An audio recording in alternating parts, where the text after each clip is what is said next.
positive pregnancy test, a dead father, a mafia kingpin who knows exactly who left you behind.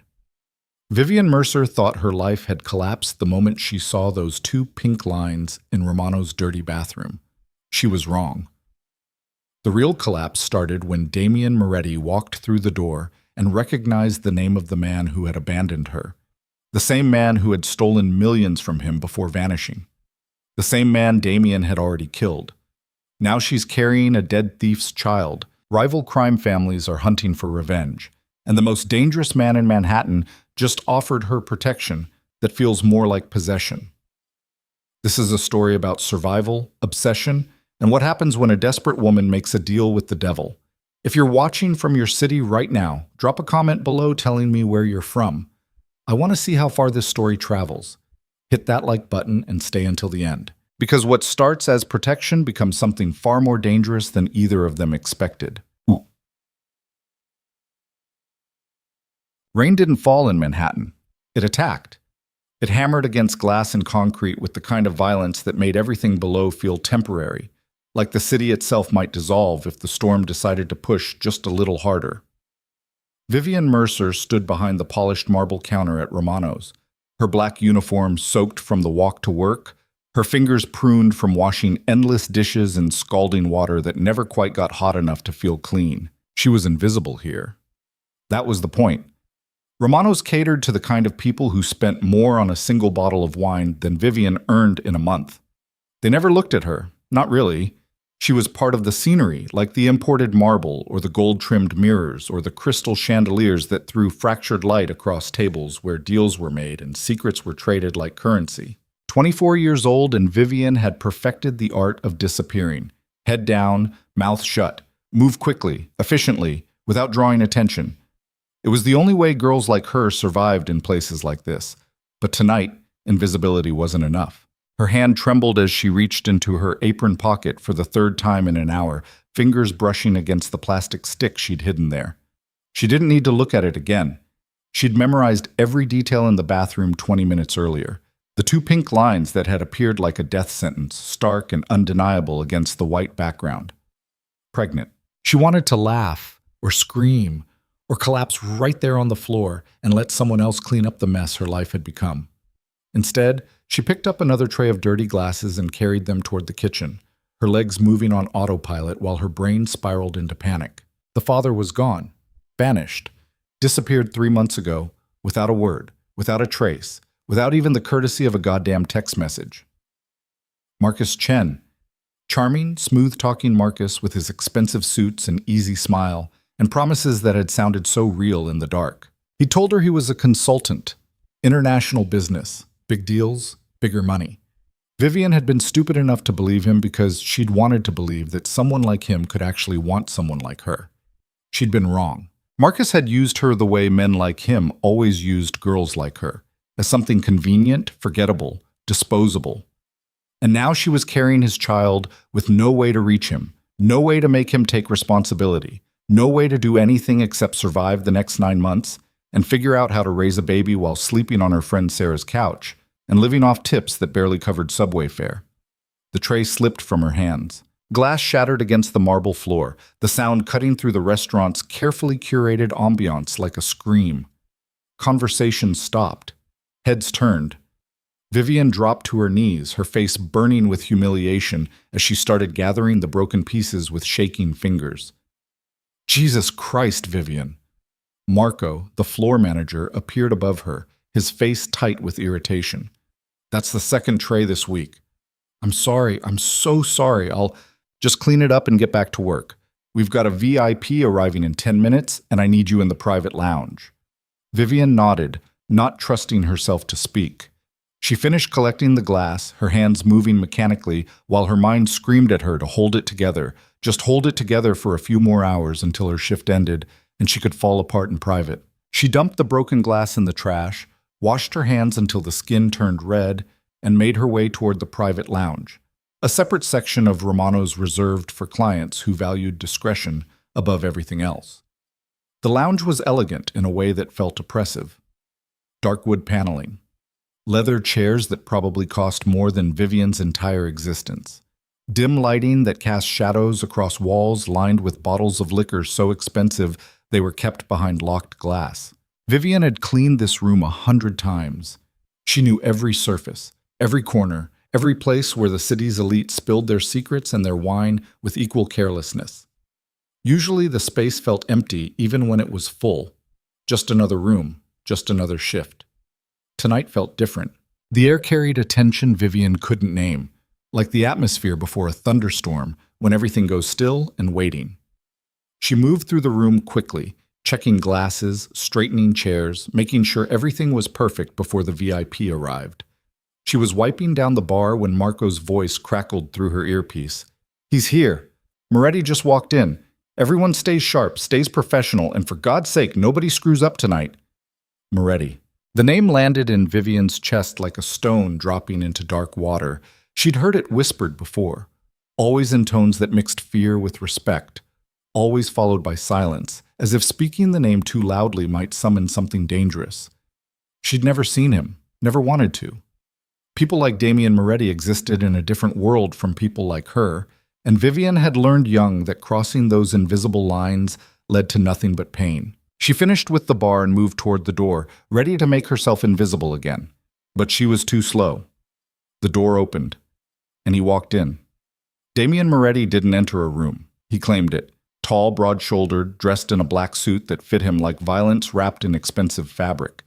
His dark hair was pushed back from a face that could have been handsome if it weren't so terrifying. Sharp jaw, straight nose, and eyes that seemed to see through everything they touched. He moved with the kind of control that suggested he'd never rushed in his life, never needed to. The world bent around men like him. It waited. Vivian froze. Their eyes met for less than a second, just a brief collision of glances across the room, but it was enough. Enough for her to feel something primal and instinctive shiver down her spine. Enough to know, with absolute certainty, that this man was dangerous in ways she couldn't begin to understand. She dropped her gaze immediately, her heart hammering against her ribs. She tried to move past him, to disappear back into the safety of the kitchen, where girls like her belonged. Wait. The word wasn't loud. Damian Moretti didn't need to raise his voice. It carried the weight of absolute authority, the kind of command that didn't expect to be questioned because it never was. Vivian stopped. She didn't turn around. She stood there, frozen, every muscle in her body screaming at her to run. "You're trembling." It wasn't a question, just an observation delivered in a voice that sounded almost curious, like he'd noticed something unusual and wanted to understand it. "I'm fine," Vivian managed, her voice barely above a whisper. "Look at me." She didn't want to. God, she didn't want to. But refusal felt impossible, like trying to fight gravity or stop breathing. Slowly, Vivian turned around. Damian Moretti studied her the way someone might study a painting in a museum, with detached interest, taking in details most people would miss. His gaze moved across her face, down to her hand still clutching the empty tray, back up to meet her eyes. "What's your name?" "Vivian." "Vivian," he repeated, as if testing how the syllables felt. "You work here often?" "Every night." "Then I should have noticed you before." It sounded like a statement of fact rather than a compliment. Vivian didn't know how to respond, so she said nothing. The silence stretched between them, thick and uncomfortable, until Damian finally gestured toward the door. "You can go." Vivian didn't wait for him to change his mind. She turned and walked out of the lounge on legs that felt like water, her breath coming in short, sharp gasps that she couldn't quite control. She made it to the staff bathroom before the nausea hit. Vivian barely got the stall door closed before she was on her knees, retching into the toilet while her body shook with a combination of morning sickness and pure terror. She didn't know which was worse, the pregnancy that was going to destroy what little stability she had left, or the brief encounter with a man who'd looked at her like he could see every secret she was hiding. When the sickness finally passed, Vivian slumped against the cold tile wall and pressed both hands against her still flat stomach. "What the hell am I going to do?" she whispered to the empty bathroom. No one answered. Bam! The rest of her shift passed in a blur of movement and barely controlled panic.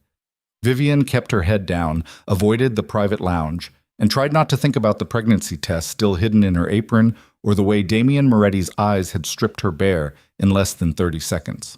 By the time she clocked out at 2 in the morning, the rain had stopped, but the streets were still slick and reflecting the neon glow of the city that never slept.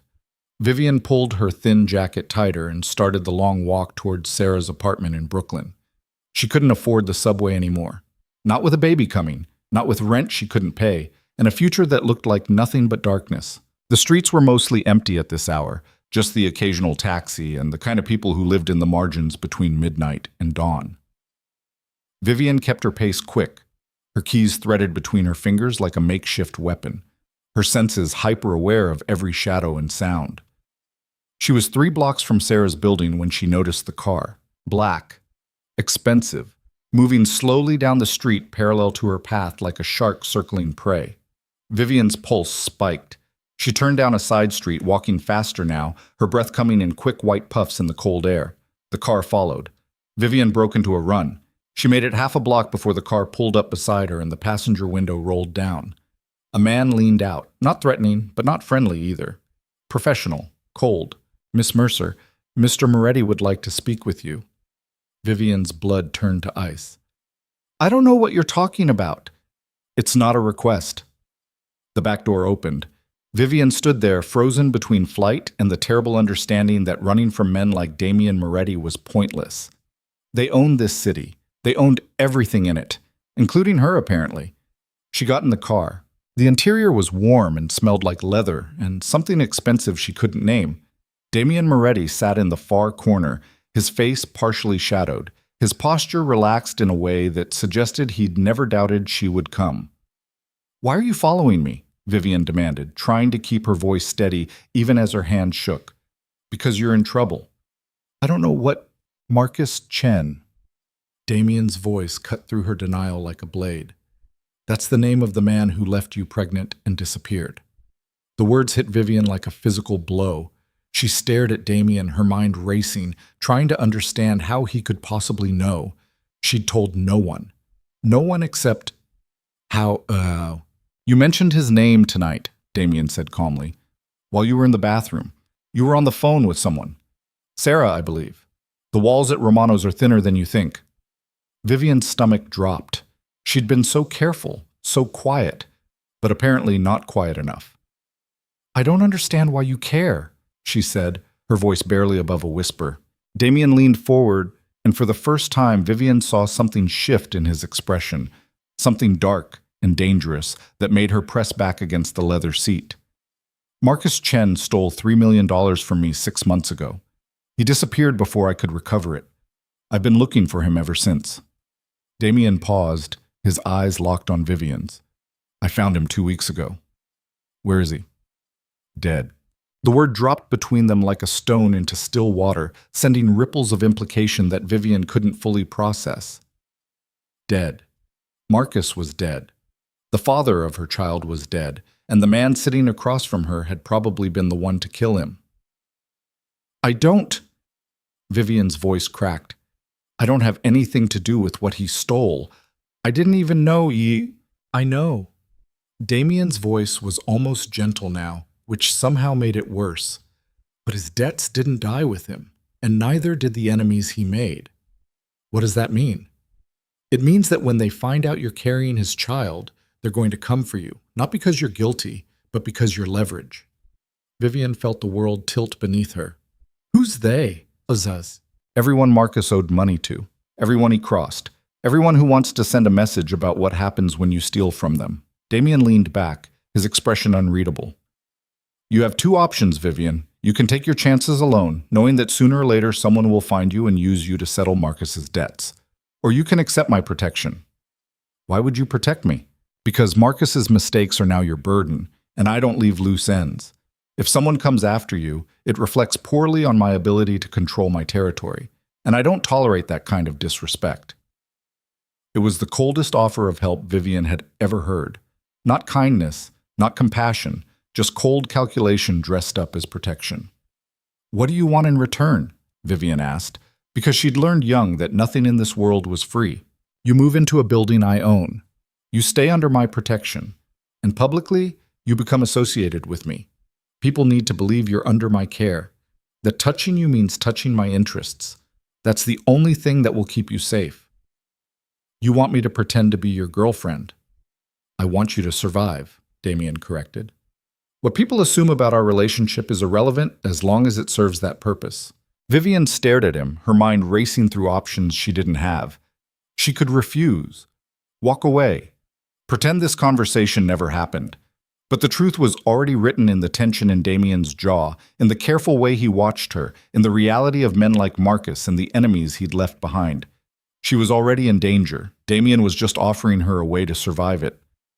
And after the baby's born, Vivian asked quietly, we renegotiate. It wasn't a promise. It wasn't even a comfort. But it was honest, and somehow that mattered more than empty reassurances. Vivian looked down at her hands, at the calluses from years of hard work, at the future that had narrowed to a single impossible choice. Okay, she whispered. Damien nodded once, as if he'd expected nothing else. Someone will collect you tomorrow morning. Bring whatever you need. Everything else will be provided. The car pulled up outside Sarah's building. The door opened. Vivian climbed out on shaking legs and stood on the sidewalk, watching as the black car disappeared into the New York night. She didn't sleep that night. She sat on Sarah's couch with her hands pressed against her stomach, staring at the ceiling and wondering what the hell she'd just agreed to. By morning, she had her answer. A knock on the door at exactly 8 a.m. A woman in an elegant gray suit who introduced herself as Elena, Damien's assistant. Two men who carried Vivian's pathetic collection of belongings, 3 garbage bags worth of clothes and memories, with careful professionalism. Sarah hugged her tight before she left, whispering, "Be careful," like she already knew this was a mistake Vivian couldn't undo. The car ride to Damien's building took less than 20 minutes, but felt like crossing into another world. They pulled up to a high-rise in the Upper East Side, all glass and steel, and the kind of wealth that didn't bother announcing itself because everyone already knew. The penthouse occupied the entire top floor. Vivian stepped out of the private elevator into a space that looked like it had been designed by someone who valued control above everything else. Clean lines, minimal furniture, floor-to-ceiling windows that offered a view of Central Park stretching out below like a green oasis in the concrete jungle. Damien was standing by the windows when she arrived, his back to her, his hands in his pockets. He didn't turn around. Your room is down the hall, second door on the left. You'll find everything you need there. Elena will handle your medical appointments. My security team will accompany you whenever you leave the building. I'm a prisoner, Vivian said quietly. You're protected, Damien corrected, finally turning to face her. There's a difference. Is there? Something flickered in Damien's eyes. Amusement, maybe, or respect for the fact that she was pushing back even when she had no leverage. You're free to leave anytime you want, Vivian, but the moment you walk out that door, my protection ends. And I promise you, the people looking for you are far less pleasant than I am. It was a threat wrapped in concern, and they both knew it. Vivian picked up her bags and walked down the hall without another word. Her room was bigger than Sarah's entire apartment. King-sized bed, attached bathroom with a tub large enough to drown in. A closet that had already been stocked with clothes in exactly her size, expensive brands she'd only seen in magazines, hanging neatly beside shoes and accessories that probably cost more than her yearly salary. She sat on the edge of the bed and let herself cry for the first time since seeing those 2 pink lines. The first week passed in a strange, suspended reality. Vivian existed in Damien's penthouse, like a ghost haunting someone else's life. She had everything she needed, food, comfort, safety, but nothing felt real. Elena scheduled her first prenatal appointment at a private clinic that felt more like a luxury hotel than a medical facility. 2 of Damien's men accompanied her, silent and professional, their presence a constant reminder that she was valuable property, not a person. The doctor confirmed what Vivian already knew. 8 weeks pregnant. Healthy so far. Come back in a month. Damien was waiting when she returned to the penthouse, his expression carefully neutral. Everything all right? Fine, Vivian said, then paused. Why do you care? Because dead pregnant women attract attention I don't need. It should have hurt. Instead, Vivian almost laughed. At least he was honest. She started to walk past him, but Damien's hand shot out, catching her wrist gently. Not painful, just firm enough to stop her. That's not the only reason, he said quietly. Vivian looked up at him, searching his face for something she couldn't name. But Damien had already let go, already stepped back into whatever careful distance he maintained between them. She didn't see him for 3 days after that. The penthouse felt emptier without him, which was ridiculous because he'd never been warm or welcoming or anything except professionally courteous. But his absence created a vacuum that Vivian couldn't ignore. On the 4th day, she found him in the kitchen at 2 in the morning, cooking. Vivian stood in the doorway, watching in shock as Damien Moretti, the man whispered about in fear across Manhattan's criminal underworld, stood at the stove making what looked like pasta carbonara from scratch. "Can't sleep?" he asked without turning around. "Hungry," Vivian admitted. "Sit." It wasn't a request, but it wasn't a command either. Vivian sat at the island and watched as Damien finished cooking, his movements precise and practiced. He plated 2 servings and slid one across to her before taking the seat opposite. They ate in silence for a few minutes before Vivian finally asked the question that had been haunting her since she'd moved in. "Why are you really doing this?" Damien didn't answer immediately. He set down his fork, his expression thoughtful. "I told you, Marcus's debts, that's not it." Vivian cut him off, surprising herself with her boldness. "You could have just killed me, sent me away, paid someone else to hide me. But instead you brought me here, into your home, and you're treating me like I matter. Why?" Damien's jaw tightened. For a long moment, Vivian thought he wouldn't answer. Then, "My mother was pregnant when my father's enemies killed her. I was 5 years old. I watched it happen." The words landed between them like broken glass, sharp and impossible to ignore. "I'm sorry," Vivian whispered. "I'm not telling you for sympathy. I'm telling you so you understand that I know what it's like to be collateral damage in someone else's war, and I won't let it happen again. Not on my watch." It was the most honest thing he'd said to her since they'd met. Vivian felt something shift in her chest. Not trust exactly, but the beginning of understanding. "Thank you," she said quietly. Damien stood, taking his plate to the sink. "Go to bed, Vivian. You need to rest." But when she turned to leave, she found him watching her with an expression she couldn't quite read, something complicated and dangerous and almost tender. Vivian didn't sleep well that night either, but for the first time since moving in, it wasn't fear keeping her awake. She checked. 2 more weeks passed. Vivian fell into a routine that felt almost normal if she didn't think too hard about it. Mornings with Elena, who scheduled her appointments and made sure she had everything she needed. Afternoons alone in the penthouse, reading or watching the city move below her like a distant dream. Evenings when Damien sometimes appeared, silent and controlled, existing in the same space without demanding anything from her. He never touched her, never crossed the invisible boundaries he'd established. But Vivian caught him watching her sometimes, brief glances that lingered just a second too long before he looked away. She told herself it didn't mean anything. She was lying. The truth crashed into her life on a Tuesday afternoon when she answered the penthouse door to find a woman standing there, elegant, beautiful, cold as winter.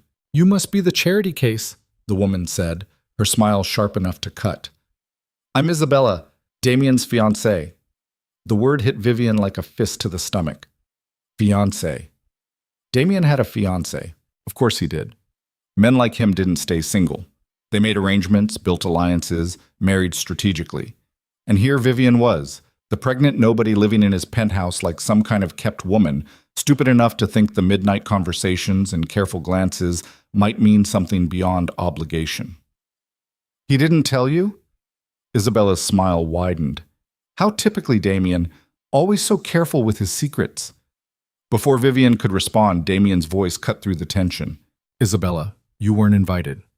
He appeared from the hallway, his expression dark with something Vivian had never seen before, anger barely controlled, simmering just beneath the surface. Isabella turned toward him, unfazed. "We need to talk about the wedding, unless you've forgotten about me entirely now that you're playing house with your little project." "Get out! Damien! Now!" The word carried the weight of absolute authority. Isabella's smile faltered for just a second before she recovered, turning back to Vivian with one final poisonous look. "Good luck," she said. "You're going to need it." Then she was gone, leaving silence thick enough to choke on. Vivian stood there, her hands shaking, her mind racing through implications she didn't want to face. She'd been so stupid, so goddamn stupid to think this was anything more than a business arrangement. "Vivian, is it true?" She cut him off, her voice barely steady. "Are you engaged?" Damien's jaw tightened. "It's complicated." "That's not an answer." "Isabella and I have an arrangement. It's not—" "I don't care what it is," Vivian's voice cracked. "I just need to know if I'm living in another woman's future home while you pretend to care about whether I'm safe." "I do care." "Why? Because of your dead mother? Because I remind you of some trauma you can't fix?" Vivian felt tears burning in her eyes and hated herself for it. "I'm not your redemption, Damien. I'm just another problem you're trying to solve." She turned to walk away, but Damien caught her arm, spinning her back around with enough force to steal her breath. "You're not a problem," he said, his voice low and dangerous. "You're—" He stopped himself, his grip loosening but not releasing. They stood there, inches apart, the air between them charged with something neither of them could name. "I'm what?" Vivian whispered. Damien's eyes searched her face like he was looking for an answer he didn't have. Then, slowly, carefully, he let her go. "Get some rest," he said, his voice carefully neutral again. "We'll talk about this later." But they didn't talk about it later. And 3 days after that, everything changed. Vivian was leaving her prenatal appointment, 12 weeks now, almost through the first trimester, when the first shot rang out, glass exploded. People screamed. Damien's guards threw themselves in front of her, their bodies becoming shields as bullets tore through the afternoon air. Vivian felt hands dragging her toward a car, heard shouting, tasted blood in her mouth from where she'd bitten her tongue. The world became chaos and violence and the terrifying understanding that someone wanted her dead. The car peeled away from the clinic, tires screaming against pavement. Vivian curled into herself in the back seat, her hands pressed protectively against her stomach, her entire body shaking with adrenaline and fear. One of the guards was bleeding. The other was on the phone, his voice clipped and professional, even as blood ran down the side of his face. "We're coming in. Moretti needs to know. They found her." The elevator doors opened directly into Damien's penthouse, and Vivian stumbled out, still shaking, her clothes torn and spotted with blood that wasn't hers. The guard who'd taken the bullet to his shoulder followed behind her, his face pale but steady, while the other one, Martinez, she'd finally learned his name during the chaos, stayed on his phone, barking coordinates and status updates to whoever was on the other end. Damien was already there. He crossed the room in 3 strides, his hands reaching for Vivian before she could process what was happening. His fingers moved across her face, down her arms, checking for injuries with a precision that felt clinical, except for the tremor she felt in his touch. "Are you hurt?" His voice was controlled, but barely. Something violent simmered just beneath the surface. "I'm fine. The baby's fine. Vivian's voice cracked. "They threw themselves in front of me." Damien's eyes shifted to the wounded guard, something passing between them that Vivian couldn't read. Respect, maybe. Or acknowledgement of a debt that could never be repaid. "Get him to the medical room," Damien said quietly, "and find out who the fuck knew her schedule." Martinez nodded and helped the injured guard toward a section of the penthouse Vivian had never seen. She stood there, frozen, her hands still pressed protectively against her stomach while her mind replayed the sound of shattering glass and the metallic smell of blood. "Vivian," Damien's voice pulled her back. "Look at me." She did. His face was harder than she'd ever seen it, carved from stone and fury, every line tight with the kind of rage that didn't need volume to be terrifying. "This changes things," he said. "What do you mean?" "I mean, whoever came after you today wasn't opportunistic. They knew exactly where you'd be and when, which means someone inside my organization is feeding them information." The implication hit Vivian like ice water. "Someone you trust." "Someone I'm going to kill," Damien corrected, his tone so matter-of-fact it took her a second to register what he'd said. "But first, I need to know if you noticed anything. Anyone following you before today? Phone calls? Messages? Anything unusual?" Vivian shook her head, trying to think through the fog of adrenaline. "No, nothing. I barely leave this building except for appointments, and Elena always—" She stopped. Elena, Damien's assistant, the woman who scheduled everything, who knew Vivian's routine better than Vivian did herself. Elena wouldn't, Vivian said, but the words felt hollow even as she spoke them. Everyone would, given the right motivation. Damien pulled out his phone, his thumb moving across the screen with sharp, angry movements. Go to your room. Lock the door. Don't open it for anyone except me. Damien, now, Vivian. She wanted to argue, wanted to demand answers, explanations, some kind of reassurance that the world hadn't just tilted completely off its axis. But the look on Damien's face made it clear that argument was pointless. Vivian walked to her room on legs that felt like water. She locked the door like he'd told her to and sat on the edge of the bed, listening to muffled voices from somewhere else in the penthouse. Damien's voice, low and deadly. Someone else responding. Martinez, maybe. Then silence that felt worse than the shouting. She didn't know how long she sat there. Minutes, hours. Time had lost meaning somewhere between the gunfire and the locked door. When the knock finally came, Vivian's entire body tensed. It's me. Damien's voice quieter now, controlled again. Vivian opened the door. Damien stood there looking like he'd aged a decade in the last few hours. His shirt sleeves were rolled up, his tie was gone, and there was something in his expression that made Vivian's chest tighten. It wasn't Elena, he said. Then who? Someone in my security detail. He's been removed. The clinical way Damien said it, removed, like taking out the trash, made Vivian's stomach turn. You killed him. I had him questioned. He gave up his contact. And yes, then I killed him. Damien's eyes met hers without apology. This is the world you're living in now, Vivian. People who betray me don't get second chances. Who hired him? The Volkov family. Russians who've been trying to expand into my territory for the last year. Marcus owed them money too, apparently. A lot of it. Damien stepped into the room, closing the door behind him. They know about the baby. They know you're under my protection. And they just made it very clear that they're willing to go through me to get to you. Vivian wrapped her arms around herself, suddenly cold despite the warm room. What happens now? Now we escalate. Damien moved to the window, staring out at the city spread below them like a kingdom he ruled through fear and violence. The Volkovs made a mistake today. They tried to hurt something that belongs to me. That kind of disrespect doesn't go unanswered. I don't belong to you. Damien turned, and the look he gave her was so intense it stole her breath. Don't you? The question hung between them, heavy with implications Vivian didn't want to examine. She thought about the last few weeks, the midnight conversations in the kitchen, the way Damien watched her when he thought she wasn't looking, the careful distance he maintained that somehow felt more intimate than touching. What about Isabella? The name tasted bitter on Vivian's tongue. What about her? You're engaged, Damien. Or did you forget that while you were playing protector with the pregnant nobody living in your penthouse? Something dark flashed across Damien's face. Isabella is a business arrangement, nothing more. Does she know that? She knows exactly what our relationship is. It's been made clear from the beginning. And what is our relationship? Vivian demanded, her voice rising despite her best efforts to stay calm. Because, from where I'm standing, it looks like I'm just another obligation you're managing. Another problem you're trying to solve so you can tell yourself you're not like the men who killed your mother. Damien crossed the room so fast, Vivian didn't have time to step back. He stopped inches from her, close enough that she could feel the heat radiating off him, could smell the expensive cologne mixed with something sharper, adrenaline maybe, or barely controlled rage. You think you're an obligation? His voice was low, dangerous. You think I've spent the last month learning how you take your tea and cooking your favorite meals and lying awake wondering if you're safe because of some goddamn guilt complex? Then why? Vivian's voice cracked.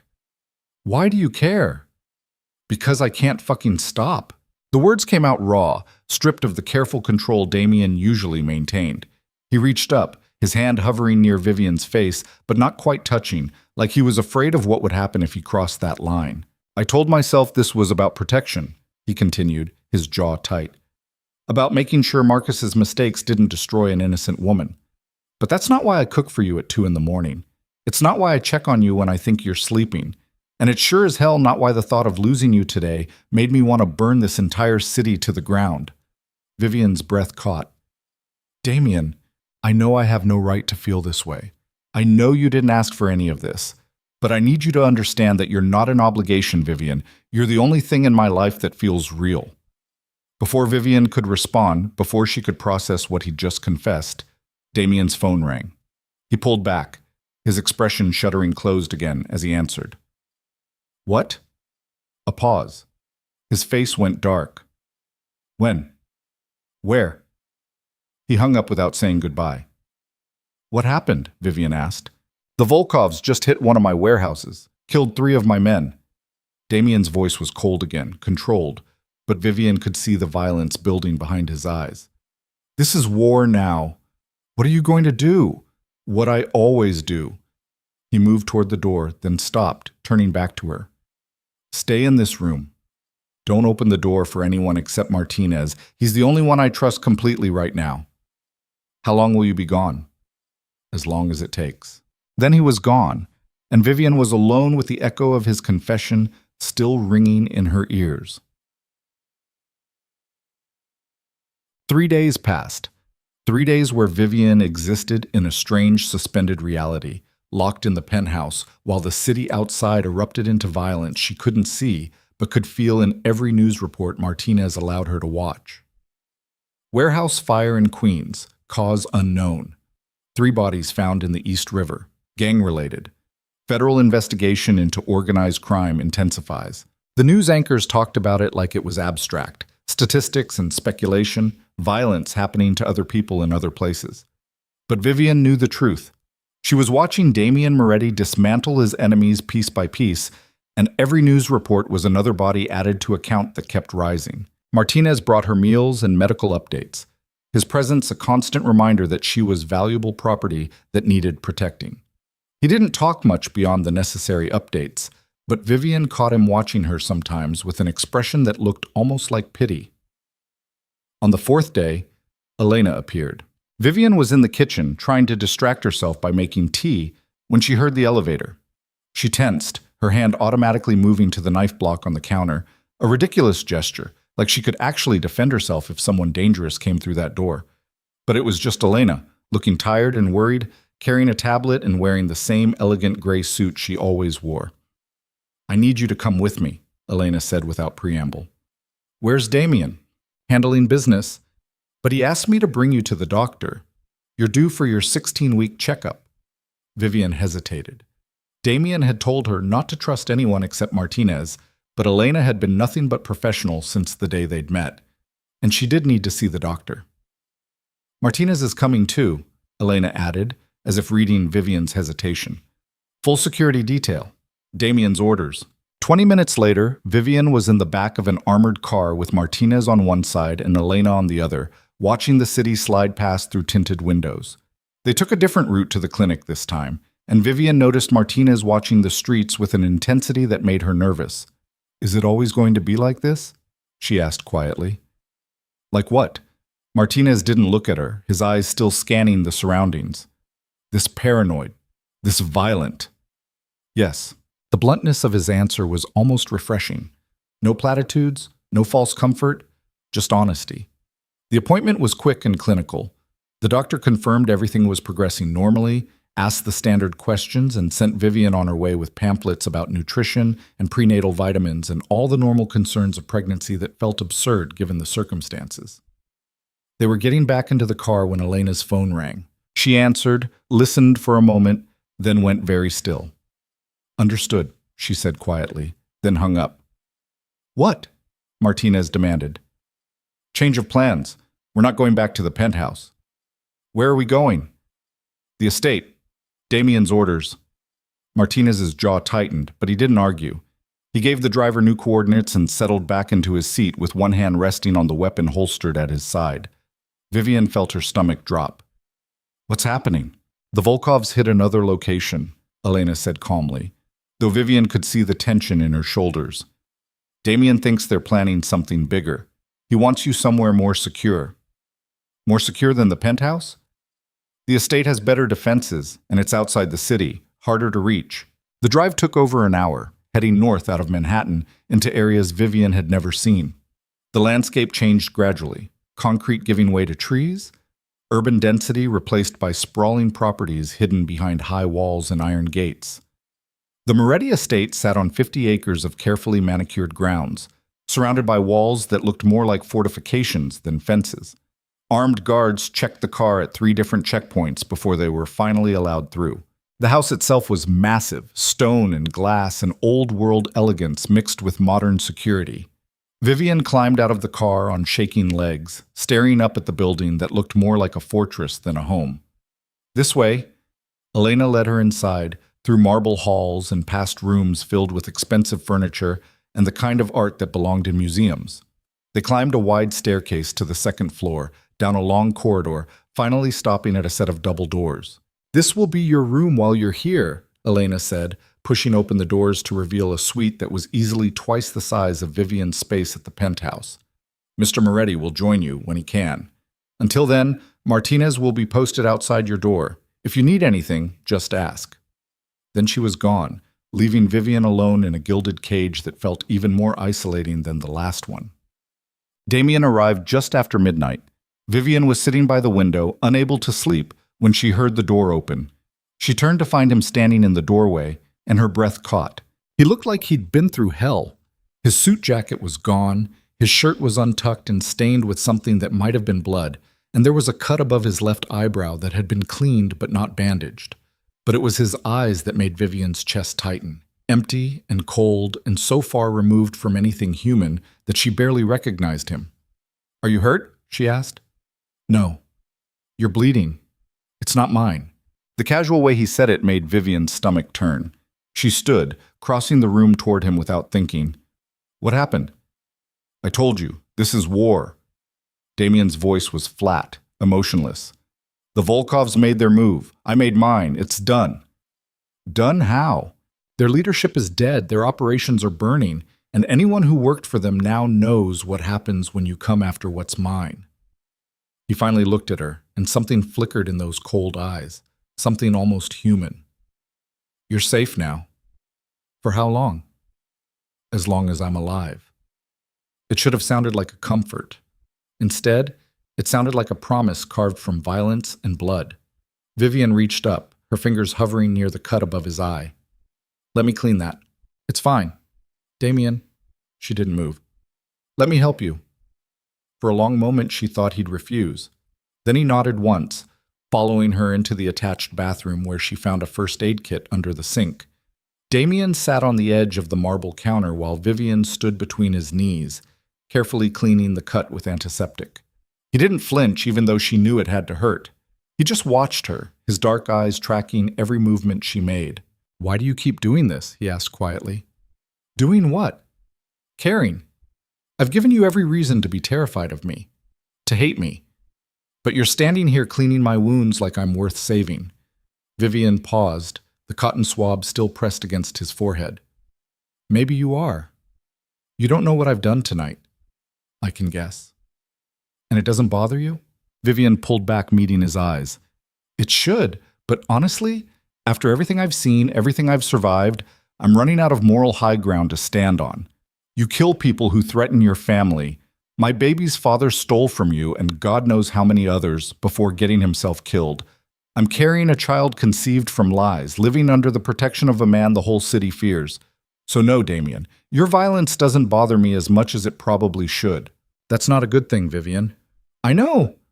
She went back to cleaning the cut, her hands steady now. "But I'm done pretending to be something I'm not. I'm done being the invisible girl who apologizes for existing. You've given me safety, protection, and the first real chance at survival I've had in years. So if that makes me complicit in whatever you do out there, then I guess I'm complicit." Damien's hand came up, catching her wrist gently. "You're not complicit. You're under my protection. There's a difference." "Is there?" Vivian echoed his words from days earlier. "Because from where I'm standing, it feels like we're both making choices we can't take back." His grip tightened slightly, his thumb brushing against her pulse point. "What choice are you making, Vivian?" She should pull away, should step back and remember that this man was dangerous, that his confession days ago didn't change what he was, that whatever was building between them could only end in disaster. Instead, she leaned closer. "I don't know yet," she whispered, "but I'm tired of being afraid of it." Damien's other hand came up, cupping her face with a gentleness that contradicted everything else about him. His thumb traced her cheekbone, and Vivian could feel him trembling, barely, almost imperceptibly, but there. "I'm going to ruin you," he said quietly. "Maybe I want to be ruined." "Vivian," she kissed him. It was desperate and messy and tasted like blood and antiseptic and all the terrible decisions they'd both been dancing around for weeks. Damien went rigid for half a second before something broke inside him. His hands tangled in her hair, pulling her closer, kissing her back with an intensity that stole her breath and her sense and every rational thought she'd ever had. When they finally broke apart, both breathing hard, Vivian saw something in his eyes that terrified her more than any violence ever could. Possession. "This changes everything," Damien said, his voice rough. "I know. There's no going back from this." "I know that too." His forehead dropped to hers, and they stood there in the bathroom, wrapped around each other, both of them trembling for different reasons. "Isabella," Vivian whispered, "is handled." "What does that mean?"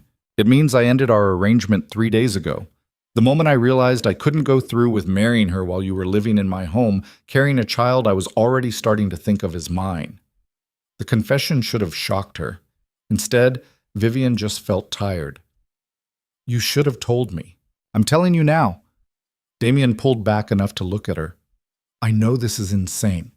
I know you deserve better than whatever the hell this is. But I can't pretend anymore that you're just someone I'm protecting out of obligation." "Then what am I?" "Mine." The word came out fierce, absolute.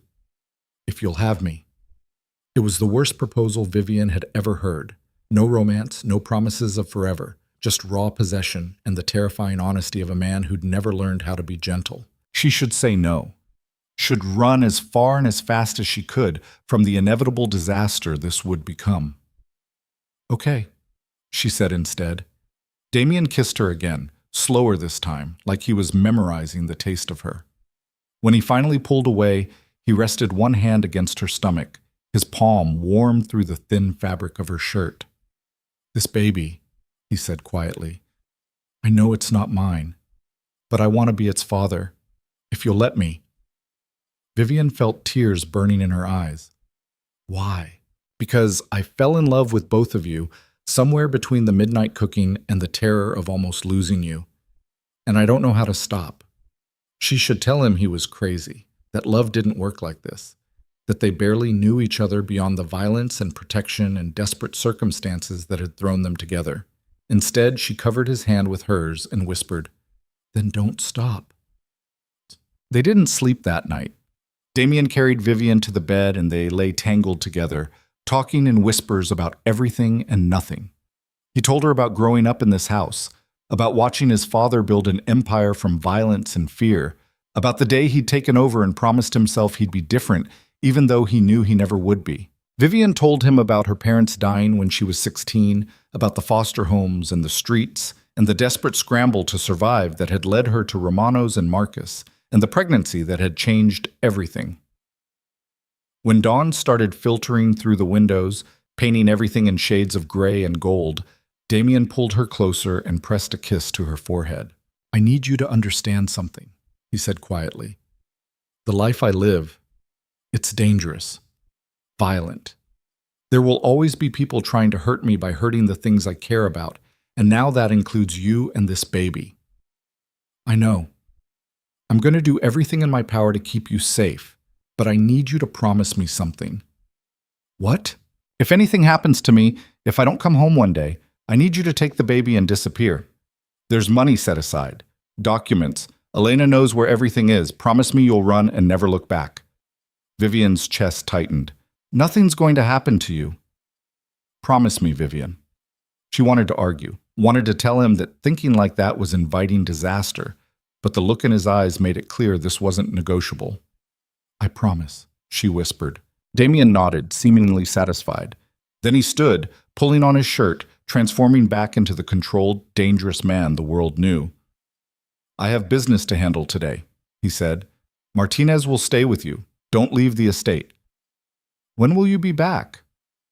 "Before dark." He paused at the door, looking back at her. "I love you." I know it's too soon and too complicated and probably the worst thing I could say right now, but I need you to know. Vivian's breath caught. I love you too. She didn't know when it had happened. Somewhere between the fear and the protection and the midnight confessions, she'd fallen in love with the monster who'd saved her. Damien left, and Vivian was alone with the terrifying weight of what they'd just done. The call came at 3 in the afternoon. Vivian was in the library trying to distract herself with a book she couldn't focus on when Martinez appeared in the doorway. His face was pale, his expression carefully controlled. What happened? Vivian stood, her heart already racing. There's been an incident. Damien's been shot.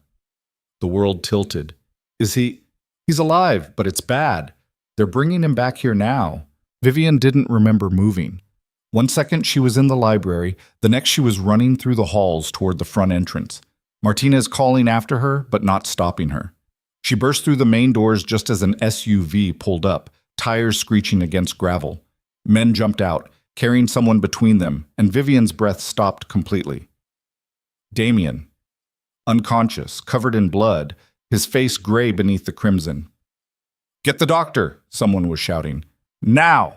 They carried him inside, and Vivian followed, her hands shaking, her vision tunneling down to the side of Damien's chest, barely rising and falling. They laid him on a table in what looked like a medical room, fully equipped with monitors and equipment and everything needed for emergency treatment. A man in scrubs appeared, moving with professional efficiency, cutting away Damien's shirt to reveal the wound. Vivian caught a glimpse of torn flesh and blood before someone, Martinez, pulled her back. You can't be in here, he said gently. You need to let them work. Come on. He guided her out of the room and into the hallway, where Vivian collapsed against the wall, sliding down until she was sitting on the floor with her knees pulled to her chest. This was her fault. Damien had started a war to protect her, and now he was dying because of it. Minutes crawled past like hours. Vivian sat there, frozen, listening to the muffled sounds from the medical room, urgent voices, the beep of monitors, the controlled chaos of people fighting to save a life. Finally, after what felt like forever, the door opened. The doctor emerged, stripping off bloody gloves. He looked exhausted, but calm. He's stable, he said. The bullet missed anything vital. He lost a lot of blood, but he'll survive. Vivian felt something break inside her, relief so intense it hurt. Can I see him? He's unconscious. The sedation will keep him under for a few hours. But yes, you can sit with him. Vivian stood on shaking legs and entered the medical room. Damien lay on the table, now cleaned up and bandaged, his chest rising and falling with steady breaths. Monitors beeped softly, tracking heartbeat and blood pressure and all the things that confirmed he was still alive. She pulled a chair close to the table and took his hand, threading her fingers through his. You idiot, she whispered. You absolute idiot. His fingers twitched in hers, and even unconscious, he seemed to recognize her touch. Vivian sat there, holding his hand, and made a decision that terrified her. She wasn't going anywhere. No matter how dangerous this got, no matter what happened next, she was done running, done hiding, done pretending she was anything other than completely, irrevocably in love with the man who'd saved her life and claimed her heart. When Damien woke up hours later, the first thing he saw was Vivian's face. His hand tightened around hers, and something shifted in his expression, relief mixed with something darker. You're still here, he said, his voice rough. Where else would I be? I told you to run if something happened to me. You're not dead. Vivian leaned closer, pressing her forehead against his. And I'm not running. Not from you, not from this. I'm done being afraid, Damien. His other hand came up, cupping her face, his thumb tracing her cheekbone. This is only going to get worse before it gets better. I know. I almost died today. I know that too. And you're still choosing this? Choosing me? Vivian kissed him gently, carefully, mindful of his injuries. When she pulled back, she met his eyes with absolute certainty. I'm choosing us. Whatever that means, however dangerous it gets, I'm done pretending I can walk away from you. Damien stared at her for a long moment, something fierce and possessive and almost desperate burning in his dark eyes. Then marry me, he said. Vivian's breath caught. What? Marry me. Not as protection, not as strategy, but because I love you and I want the whole world to know you're mine." He reached into his pocket with his free hand, wincing at the movement, and pulled out a small velvet box. Inside was an emerald ring, old, beautiful, and clearly priceless. "This was my grandmother's," Damien said quietly. "She was the only person in my family who ever loved unconditionally, the only one who believed I could be more than what my father made me. I want you to have it." Vivian stared at the ring, her mind racing. This was insane. They'd known each other less than 2 months. He'd been shot today. She was pregnant with another man's child. Everything about this was wrong. "Yes," she heard herself say. Damien's expression cracked, relief flooding across his face. He slipped the ring onto her finger with shaking hands, then pulled her down into a kiss that tasted like blood and antiseptic, and promises neither of them knew if they could keep. When they finally broke apart, both breathing hard, Vivian realized what they'd just done. There was no going back now. They'd crossed a line that couldn't be uncrossed, made a choice that would define everything that came after. And somewhere in the city below, enemies were already planning their next move. The ring felt heavy on Vivian's finger, heavier than gold and emerald should feel, weighted with promises and consequences she was only beginning to understand. She sat beside Damien's bed in the medical room, watching him sleep under sedation, her other hand resting protectively on her stomach where the baby grew, oblivious to the war raging around it. Martinez appeared in the doorway just after dawn, his face grim. "We need to talk," he said quietly. Vivian extracted her hand from Damien's carefully, pressing a kiss to his forehead before following Martinez into the hallway. The estate was eerily quiet in the early morning light, all that expensive stone and glass holding its breath. "What happened yesterday?" Vivian asked. "How did they get to him?" Martinez's jaw tightened. "We're still piecing it together. But it wasn't random. Someone knew his exact route, his security detail, the timing of his movements. This was coordinated." Another leak. "Worse than that." Martinez pulled out his phone, showing her a series of photographs that made her stomach drop. "These were taken 2 weeks ago, before the first attack on you." The photos showed Vivian leaving the penthouse, entering the medical clinic, sitting in cafes with Sarah during one of the rare visits Damien had allowed. In every image, she was being watched, tracked, documented. "They've been following me this whole time," Vivian whispered. "Not just following, studying, learning your patterns, your routines, the people you care about." Martinez swiped to another photo, and Vivian's blood turned to ice. Sarah. Her best friend leaving her Brooklyn apartment completely unaware of the camera capturing her every move. "No." Vivian grabbed Martinez's arm. "Tell me they haven't touched her." "Not yet, but she's being watched. They're building pressure points, Vivian. People they can use to get to you, which means getting to Damien. We need to warn her, get her somewhere safe." "Already done. She's been moved to a secure location as of 3 hours ago. She doesn't know why, and she's pissed as hell, but she's protected." Vivian felt some of the tension leave her shoulders. "Thank you. Don't thank me yet." Martinez's expression darkened. "There's something else. The hit on Damien yesterday. We traced it back to a contract put out by someone inside his own organization. Someone with access to his schedule, his security protocols, everything." "Who?" "We don't know yet. But Damien's been running his empire on loyalty and fear for 15 years. Someone just decided both were worth less than whatever they're being paid." Before Vivian could respond, a sound from the medical room made them both turn. Damien was awake, trying to sit up despite the doctor's orders, his face tight with pain he was clearly trying to ignore. Vivian rushed back in. "You need to rest. I need to know who tried to kill me." Damien's voice was rough, strained, but absolutely certain. He looked at Martinez. "Tell me you have something." "Working on it. But it's someone close. Someone who knows your movements intimately." Damien's expression went cold in a way that made Vivian's skin crawl. "Bring me everyone on my inner circle. I want them here within the hour. If someone's betraying me, they're doing it to my face." "Damien, you're hurt. This can wait." "No, it can't." He turned to Vivian, and the look in his eyes was pure steel. "This is my world, Vivian. When someone comes at me, I don't hide and heal. I make them understand why that was a mistake." Martinez nodded and left. Vivian sat on the edge of Damien's bed, her hand finding his. You're going to hurt yourself, she said quietly. I'm already hurt. The question is whether I'm going to let the people responsible think that makes me weak.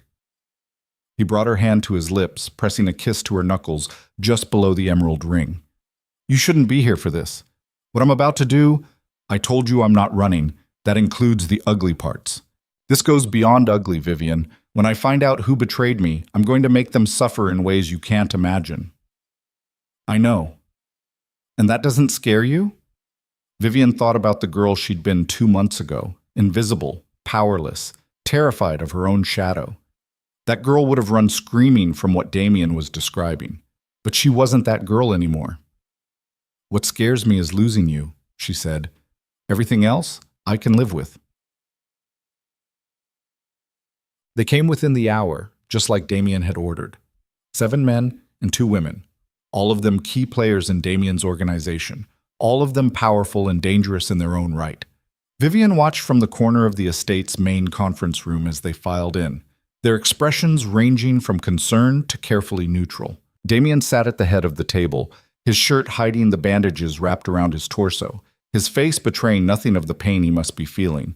He looked like death personified, cold, controlled, and absolutely terrifying. Thank you for coming, he said, his voice deceptively calm. I'm sure you've all heard about yesterday's incident.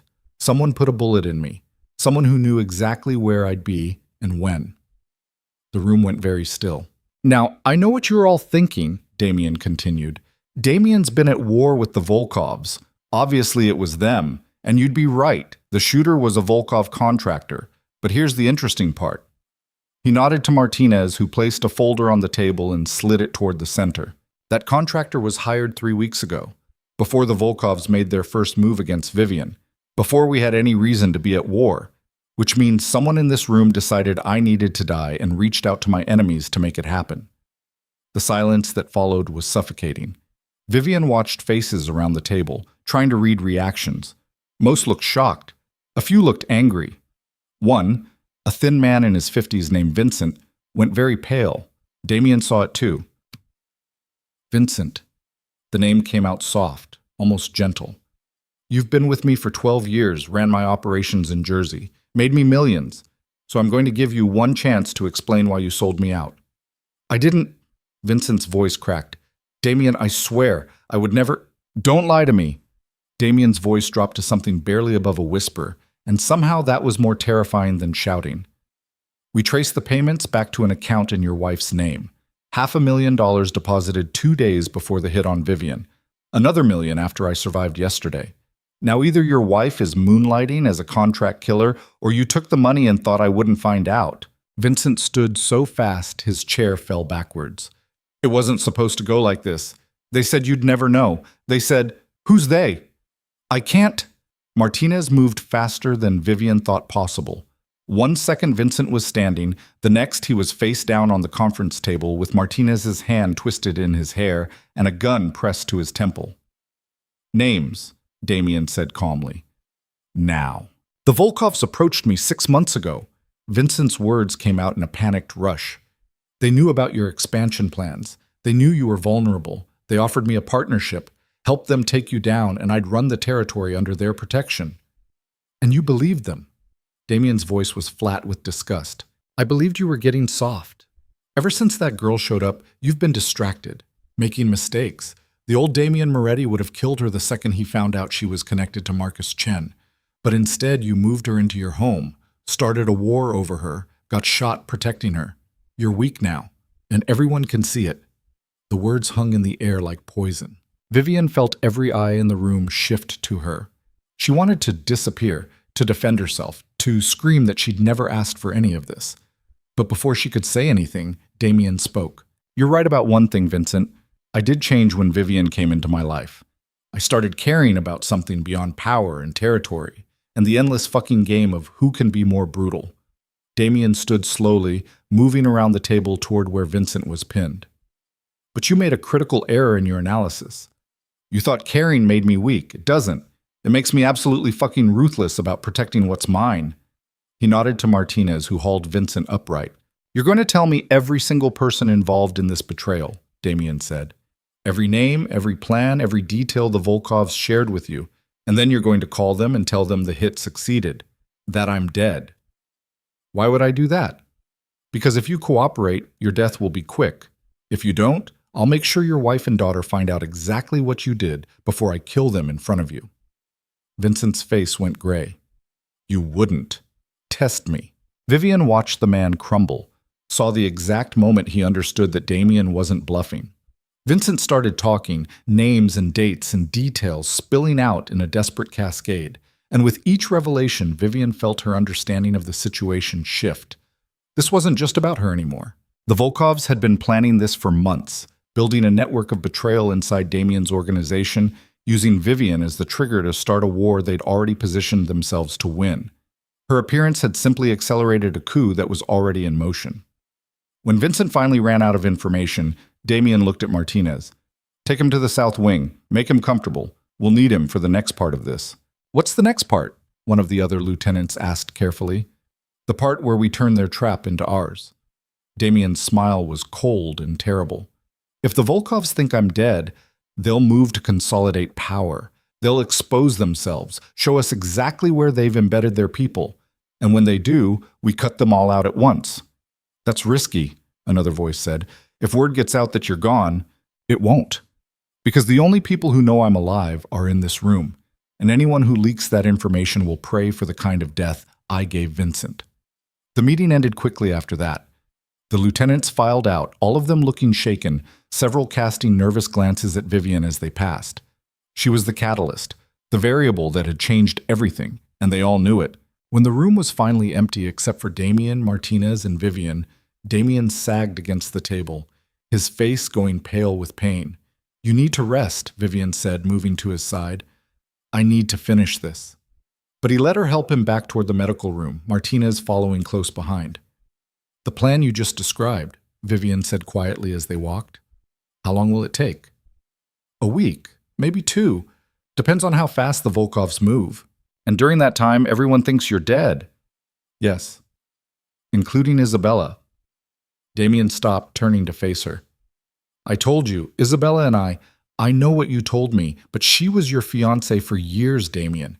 She's going to have questions when she finds out you died. And if she starts digging, she won't. Damien's voice was certain. Isabella cares about power and status. When she thinks I'm dead, she'll move on to the next opportunity. That's who she is. He was wrong.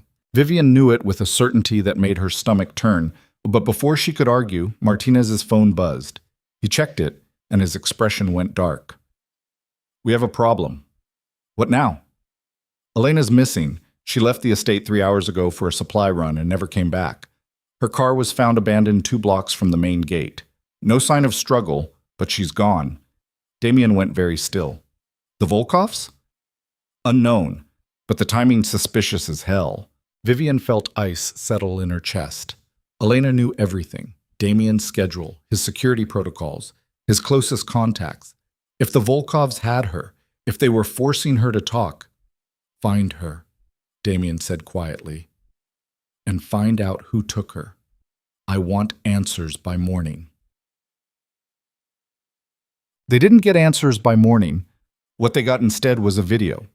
Martinez brought his laptop to the medical room where Damien was supposed to be resting, but was instead reviewing security footage and organizational charts, trying to identify every possible point of infiltration to his network. You need to see this, Martinez said, his voice tight. It came through an encrypted channel 20 minutes ago. He turned the screen around and Vivian's blood turned to ice. Elena sat in what looked like a warehouse, tied to a chair, her face bruised and bleeding.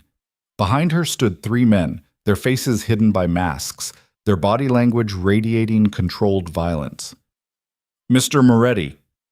The voice came from off-camera, electronically distorted. I'm sure you're watching this from whatever hole you've crawled into to lick your wounds. I want you to know that we have your assistant, and we know she's been handling the logistics for your pregnant little girlfriend. The camera zoomed in on Elena's face. She looked terrified but defiant, her jaw set even as blood dripped from her split lip. Here's the deal, the voice continued. You have 48 hours to turn over Vivian Mercer, alive, unharmed, and alone. Bring her to the address we're sending you, and we'll trade her for Elena. Refuse, and we kill your assistant. Try to double-cross us, and we kill them both." The screen went black. Vivian couldn't breathe. She stared at the laptop, her mind refusing to process what she'd just seen. They wanted her. They were willing to kill Elena to get her. "No," Damien said immediately, before anyone could speak. "Absolutely not. We're not negotiating with them. Damien, they'll kill her. I know." His voice was hard, final. "But if I give them you, they'll kill you both anyway. This isn't a trade, Vivian. It's a trap designed to make me emotional and stupid. And I won't fall for it. Elena's innocent in this. She doesn't deserve to die because of me. No one deserves to die because of you. This isn't your fault." "Then whose fault is it?" Vivian's voice rose. "You started a war to protect me. You made enemies because I exist. Now someone's going to die because I'm too valuable and too dangerous at the same time. So tell me, Damien, how is this not my fault?" "Because you didn't ask for any of this." Damien grabbed her shoulders, his grip tight enough to bruise. "Marcus Chen made the choices that put you in danger. I made the choice to protect you. The Volkovs made the choice to use you as leverage. You're the only person in this entire fucking mess who didn't choose to be here. That doesn't change the fact that Elena's going to die. She might." The brutal honesty in Damien's voice made Vivian flinch. "But I'm not trading your life for hers. That's not negotiable." "Then let me go voluntarily. They want me. They can have me. At least Elena gets to live." "And what happens to you?" "I don't know. But at least the baby has a chance." "No!" Damien's voice cracked. "Don't you dare. Don't you dare try to sacrifice yourself like this is some noble choice instead of what it really is." "And what's that?" "Suicide. You walk into that warehouse and you're dead. They'll torture you for information about my organization, they'll kill the baby to hurt me, and then they'll dump your body somewhere. I'll find it as a final message about what happens when you challenge them." Vivian knew he was right, but knowing didn't change the terrible weight of guilt crushing her chest. "So what do we do?" Damien released her, turning to Martinez. "How many men can we mobilize in 48 hours? Depends on how quiet you want to be."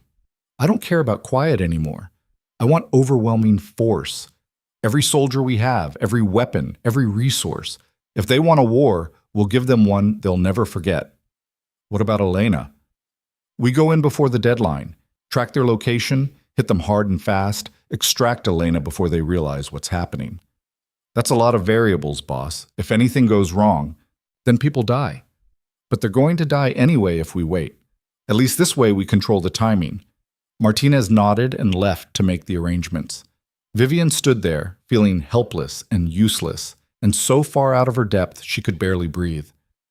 "I should be doing something," she said. "You are. You're staying alive. That's all I need from you right now." "That's not enough." Damien pulled her against him carefully, mindful of his injuries, his hand cradling the back of her head. "It has to be enough. Because if I lose you, Vivian, there's no version of me that comes back from that. I'll burn this entire city to ash and rule over the ruins, and I'll never feel anything again except rage." The words should have terrified her. Instead, they just made her sad. This was the reality of loving a man like Damien Moretti. His devotion was absolute, but it came with a darkness that could consume everything in its path. "Promise me something," Vivian whispered against his chest. "Anything. If this goes wrong, if they get me somehow, don't destroy yourself trying to get me back. Take care of the baby. Make sure it grows up safe, even if I'm not there. Promise me." "I'm not making that promise." "Damien." "No." He pulled back enough to look at her, and the fierce determination in his eyes stole her breath. "I will get you back. I will burn down anyone who tries to keep you from me, and I will make sure our child grows up with both of us alive to protect it. That's my promise. Take it or leave it." Vivian took it, because what else could she do? The next 36 hours were chaos disguised as preparation. Vivian watched from the estate's security center as Damien orchestrated what looked like a small military operation. Men arrived in unmarked vehicles, weapons were distributed, intel was gathered through sources Vivian didn't want to know about. Through it all, the video of Elena haunted her. Every time Vivian closed her eyes, she saw the woman's bruised face, heard the distorted voice making its terrible demands. 24 hours before the deadline, Martinez came to find her in the library where she'd been hiding from the organized violence happening throughout the estate. "We found the location," he said. "Warehouse in Red Hook. The Volkovs are using it as a temporary base. Elena's there, along with at least 20 of their soldiers." "When do we move?" "We?" Martinez's expression was carefully neutral. "You're staying here." "Like hell I am. Damien's orders. You stay locked down with a security detail while the rest of us handle the extraction. I'm not sitting here waiting while people risk their lives because of me. That's exactly what you're going to do." Damien's voice came from the doorway. He looked better than he had 2 days ago, color back in his face, moving without the careful stiffness that indicated pain. "This isn't up for discussion, Vivian. I can help. You can stay alive. That's how you help." They stared at each other, the argument hanging between them like a physical thing. Finally, Vivian looked away. "Fine. I'll stay. But you better bring her back, Damien." "I will."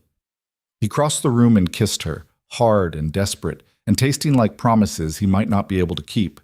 When he pulled away, he pressed one hand against her stomach where the baby was starting to show. "I'll be back before morning," he said. "And when I come back, this war ends, one way or another." Then he was gone, and Vivian was alone with Martinez and 3 other guards whose names she'd never learned. "When do they leave?" she asked. "Midnight, 6 hours from now." Vivian nodded and went back to her room. She tried to sleep but couldn't, tried to read but the words blurred together. Finally, she just sat by the window and watched the sun set over the estate grounds, painting everything in shades of orange and red that looked too much like fire. At 11:30, her phone buzzed with a text from a number she didn't recognize. "If you want Elena to live, you'll come alone. Damien's walking into a trap. They know he's coming. The only way to save her is to trade yourself before he arrives." Vivian stared at the message, her heart hammering. It could be a lie. Probably was a lie. But what if it wasn't? Another text appeared. "There's a car waiting at the east gate. Driver knows where to go. You have 30 minutes to decide if Elena's life is worth more than your safety." Vivian's hands shook. She should tell Martinez, should show him the texts and let Damien's people handle it. But if there was even a chance that Damien was walking into an ambush, if she could prevent that by giving them what they wanted, she made her decision in less than 5 seconds. Vivian grabbed her jacket and slipped out of her room. The guards were positioned in the hallway, but their attention was focused on the main stairs, watching for threats coming from outside. She took the back staircase, the one she'd found during her first week here while exploring the massive estate. The east gate was less heavily monitored than the main entrance. Just 2 guards, both of whom were watching the approach road rather than the interior grounds. Vivian waited until their attention was elsewhere, then slipped through the shadows toward the gate. A black sedan sat just outside, engine idling. This was insane. This was suicide. But Vivian thought about Elena's bruised face, about Damien walking into a trap, about the baby growing inside her that deserved better than a mother too cowardly to try. She got in the car. The driver didn't speak. He just put the car in gear and pulled away from the estate, heading toward the city that glittered in the distance like a promise that had never been meant for girls like her. They drove for 40 minutes, the neighborhoods growing progressively rougher until they pulled up outside a warehouse that looked like it had been abandoned for years. Broken windows, rusted metal, the kind of place where people disappeared and no one asked questions. The driver opened her door. Inside, 3rd floor, they're waiting. Vivian climbed out on shaking legs. She should run, should scream, should do literally anything except walk into that building. But she thought about Damien's face when he talked about his mother dying, about the way he looked at her like she was something precious, about the promise she'd made him to survive. She was about to break that promise. Vivian walked inside. The warehouse was dark except for industrial lights that cast harsh shadows across concrete and exposed metal. Her footsteps echoed as she climbed the stairs, each floor emptier and more threatening than the last. On the 3rd floor, she found them. Elena sat in the same chair from the video, but she looked worse now. More bruises. One eye swollen shut, her clothes torn and bloodied. 5 men stood around her, weapons visible, faces still masked. And in the center of them all, elegant and composed and wearing a smile that made Vivian's blood turn to ice, stood Isabella. "Hello, Vivian," she said pleasantly. "Thank you for coming. I wasn't sure you'd be stupid enough to fall for such an obvious trap, but Damien always did have terrible taste in women. Vivian's mind went blank with shock. You coordinated all of this? Yes. The Volkovs are useful idiots, but they're not smart enough to have orchestrated something this complex on their own. They needed someone who knew Damien intimately, someone who understood how he thought, how he moved, where his weaknesses were. Why? Because he humiliated me. Isabella's smile vanished, replaced by something cold and vicious. 15 years I've been by his side. 15 years of playing the perfect fiancé, building alliances, supporting his empire. And then you appear, some pregnant nobody from a restaurant, and suddenly I'm disposable. Suddenly the engagement we've had since we were teenagers means nothing, because Damien Moretti fell in love. She spat the last word like a curse. So I decided if I couldn't have him, no one would. The Volkovs wanted his territory. I wanted revenge. Together, we created the perfect storm. Start a war using you as the trigger. Make Damien choose between his organization and his precious new family. Watch him destroy himself trying to protect both. He's going to kill you, Vivian whispered. Is he? Because in about... Isabella checked her watch. 15 minutes, Damien and all his best soldiers are going to walk into a warehouse that's been rigged to explode. The Volkovs have known about his rescue attempt since yesterday. They've had plenty of time to prepare. And when that building goes up in flames with Damien inside it, I'll be the grieving fiancé who inherits everything he built. Someone will find out. Martinez, Ian, is already dead. One of my people put a bullet in his head 10 minutes ago. Isabella's smile returned. You really thought I'd leave loose ends? Everyone loyal to Damien is walking into that trap. Everyone who might question my claim to his empire is about to burn. And you, sweet Vivian, get to watch it happen before I decide what to do with you. Vivian's legs gave out. She collapsed to her knees, her mind racing through the implications. Damien was walking into a trap. Martinez was dead. She'd fallen for the bait exactly like Isabella had planned. Why tell me all this? Vivian managed. Because I want you to understand how thoroughly you've been played. I want you to feel what it's like to have everything ripped away. And then I want you to die knowing that you helped me destroy the man you love. One of the masked men handed Isabella a phone. She glanced at the screen, and her smile widened. It's starting. They just breached the warehouse. In 3, 2, 1. Even from miles away, Vivian heard the explosion. A deep, earth-shaking boom that rattled the warehouse windows and made the concrete beneath her vibrate. Somewhere in Red Hook, a building was burning, and inside it, Damien was... No, no, no, no. Vivian couldn't breathe, couldn't think, couldn't process the reality of what had just happened. The world tilted sideways, and she would have fallen completely if Elena's voice hadn't cut through the chaos in her mind. He's not dead. Everyone turned to look at Elena. She smiled through her split lips, blood on her teeth. Did you really think Damien Moretti survived 15 years running this city by walking blindly into obvious traps? He knew you'd betrayed him, Isabella. Has known for days. Isabella's expression cracked. You're lying. The warehouse you just blew up? Empty except for Volkov's soldiers. Damien fed them the location through Vincent, who's been working for him this whole time. You just killed your own allies, and Damien's soldiers are about 3 minutes away from this exact building. The words hung in the air like a detonation of their own. Isabella's face went white. She spun toward her men, but before she could give orders, gunfire erupted from below. Shouting, screaming, the sound of a coordinated assault hitting the warehouse with overwhelming force.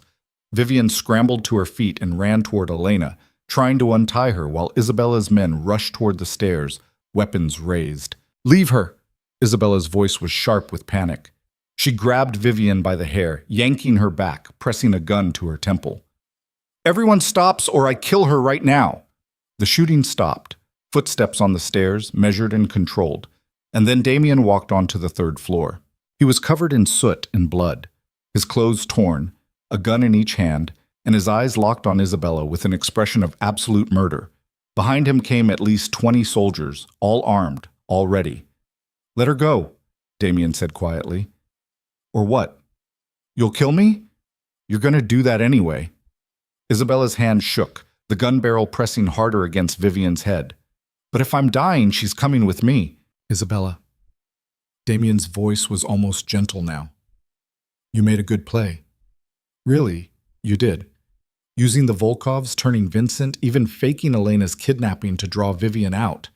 It was smart, ruthless, almost worked. But you forgot one crucial detail. I don't keep secrets from the woman I love. Vivian's breath caught. She thought, Vivian knew about the trap, Damien continued, his eyes finally shifting to meet hers. I told her everything 2 days ago.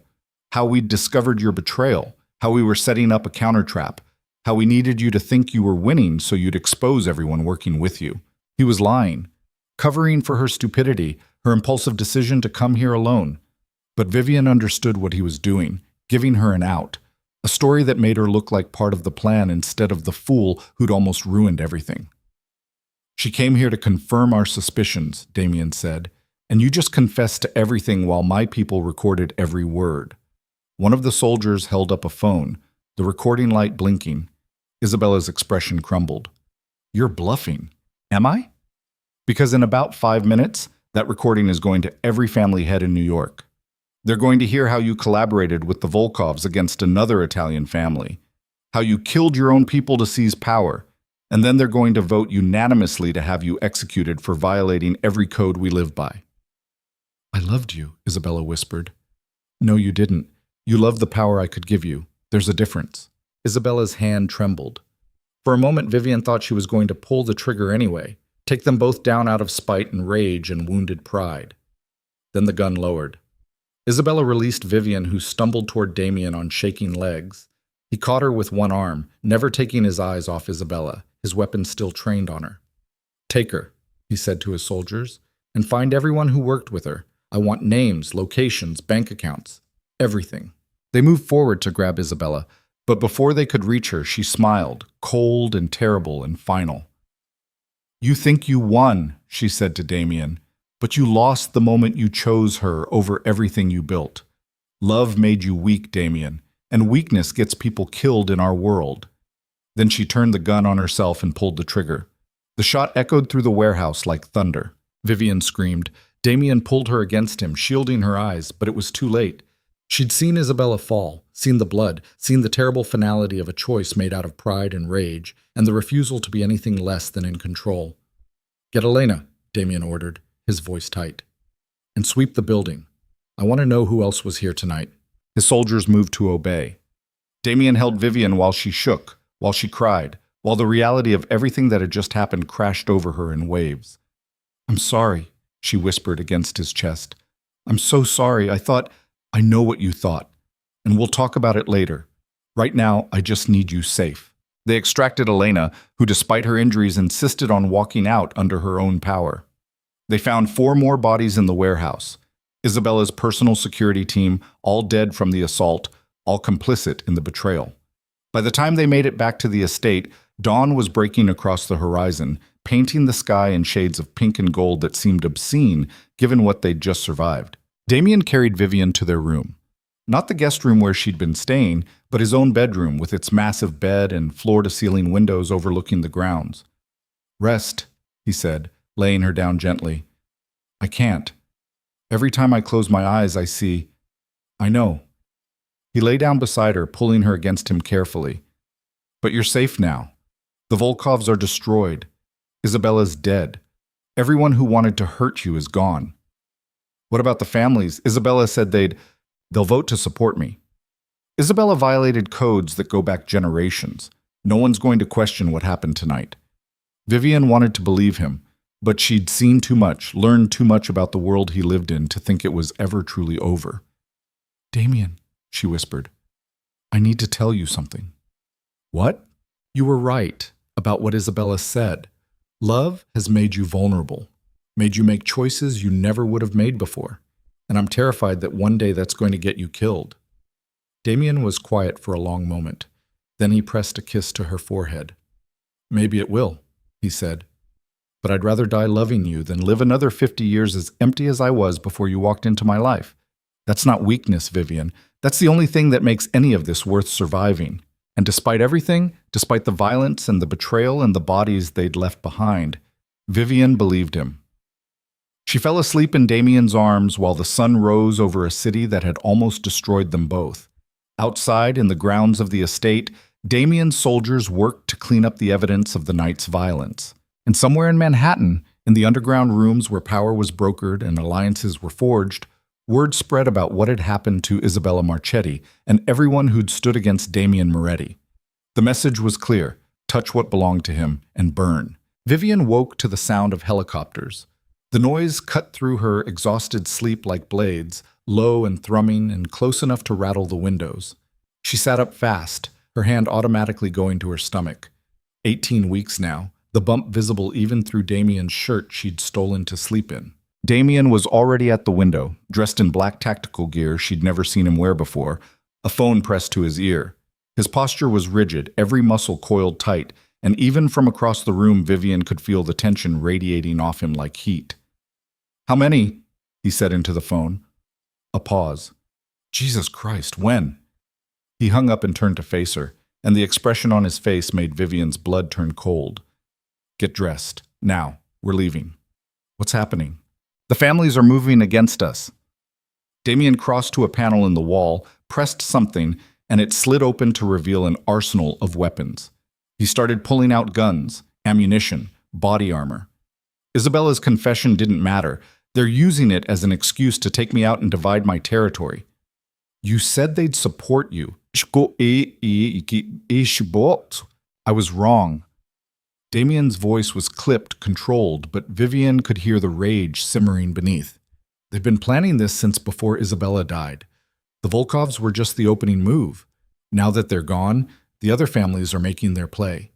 Vivian scrambled out of bed, pulling on clothes with shaking hands. "How many are coming?"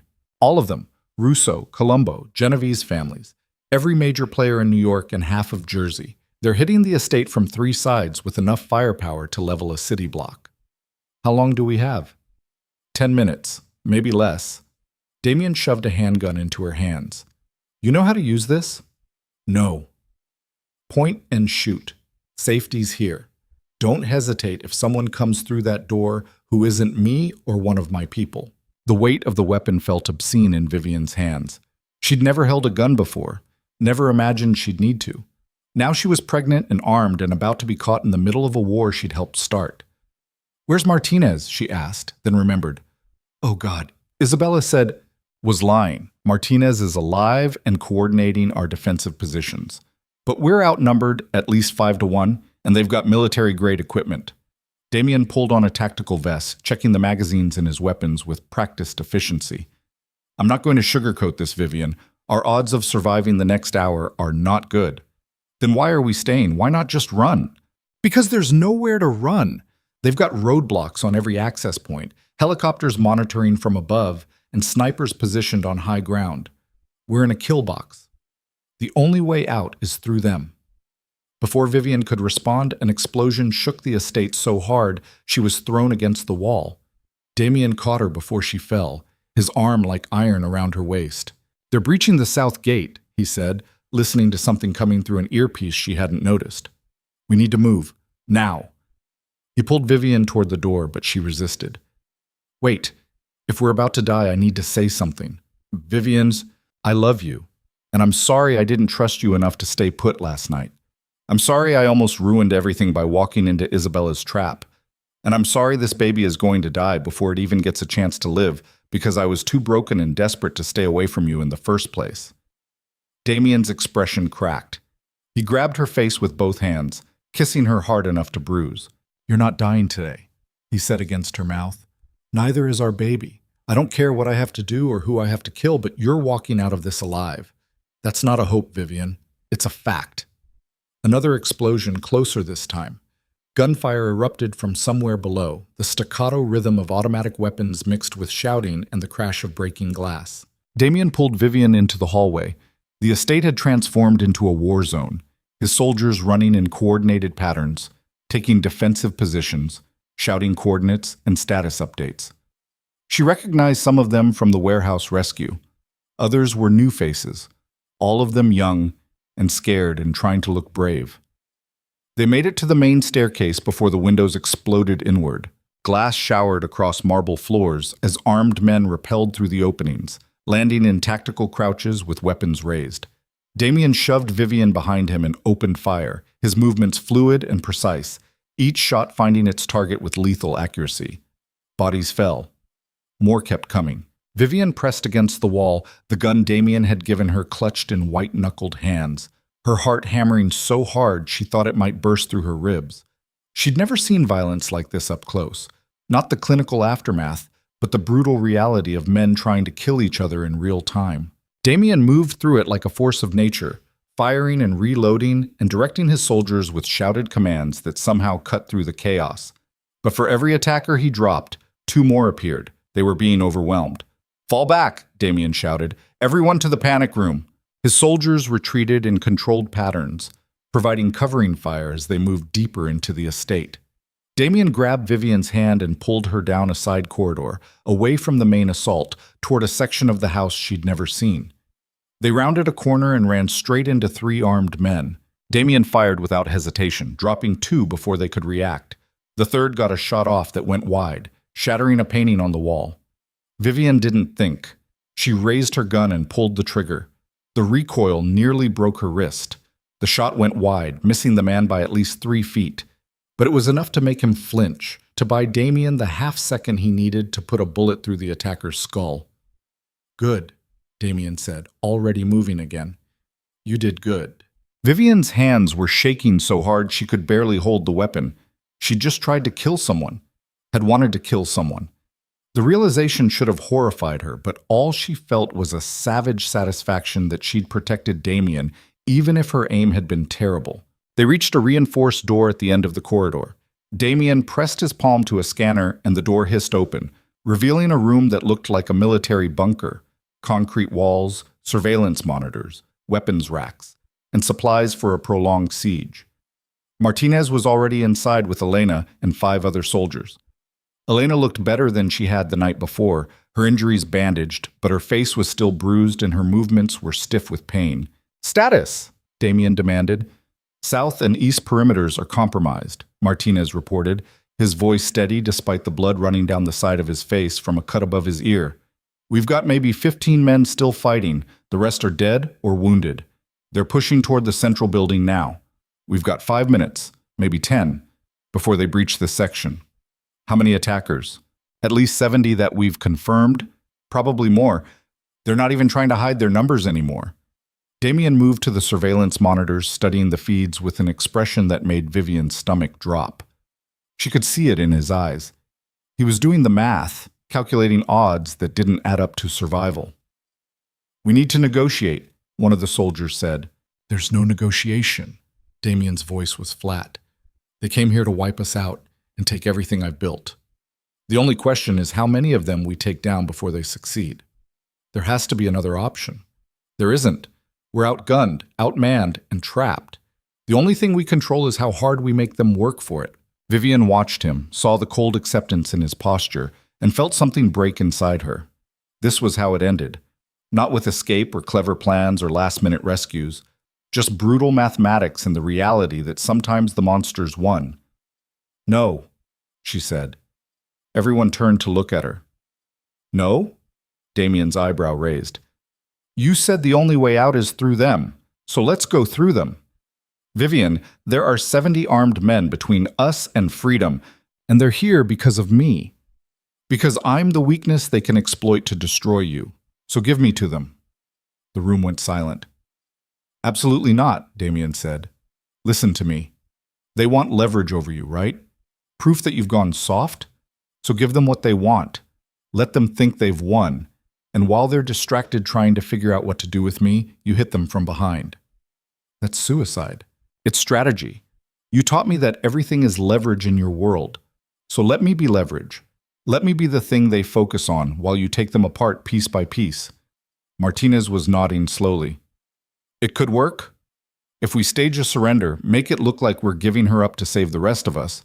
They'll consolidate their forces, bring their leadership into the open. That's when we strike." I said no. Damien's voice carried absolute authority. "We're not using Vivian as bait. You're using me as the reason to fight," Vivian shot back. "What's the difference?" The difference is control. If I'm fighting, I can protect you. If you're out there surrounded by my enemies, I can't. Then trust me to protect myself. With what? You fired a gun exactly once and missed. Then give me a better weapon. Vivian moved closer to him, her voice dropping. You said you'd burn this city to ash before letting them hurt me. Prove it. Give me the chance to save us both. Damien stared at her, something complicated and painful warring in his expression. Finally, he looked at Martinez. What's the play? We wire her with explosives. Not enough to kill her, but enough to make our enemies think twice about getting too close. Vivian walks out under a white flag. They take her to their command post, probably in the main courtyard where they've set up operations. Once they've consolidated, we detonate the charges as a distraction and hit them from 3 sides. That puts Vivian at ground zero of an explosion. I'll be wearing body armor under my clothes, Vivian said, and you'll time it so I have a chance to get clear. It's risky, but it's better than sitting here waiting to die. Another explosion rocked the bunker. Dust rained from the ceiling. On the monitors, Vivian could see enemy soldiers advancing through the estate's corridors, methodically clearing rooms, executing wounded defenders. They were running out of time. Do it, Damien said, the words seeming to cost him something vital. But if this goes wrong, it won't, Vivian interrupted with more confidence than she felt. You're going to save us. That's what you do. The next 5 minutes were controlled chaos. Elena helped Vivian into a lightweight vest covered in what looked like clay. Martinez explained how the charges worked, remotely detonated, shaped to direct the blast outward, non-lethal at the center if she was wearing protection. Vivian tried not to think about all the ways this could go catastrophically wrong. Damien pulled her aside while the others prepared. I need you to understand something, he said quietly. If you die out there, I won't stop. I'll kill every single person involved and everyone they've ever loved. I'll raze their territories to the ground and salt the earth so nothing grows back. This city will know what it means to take something from me.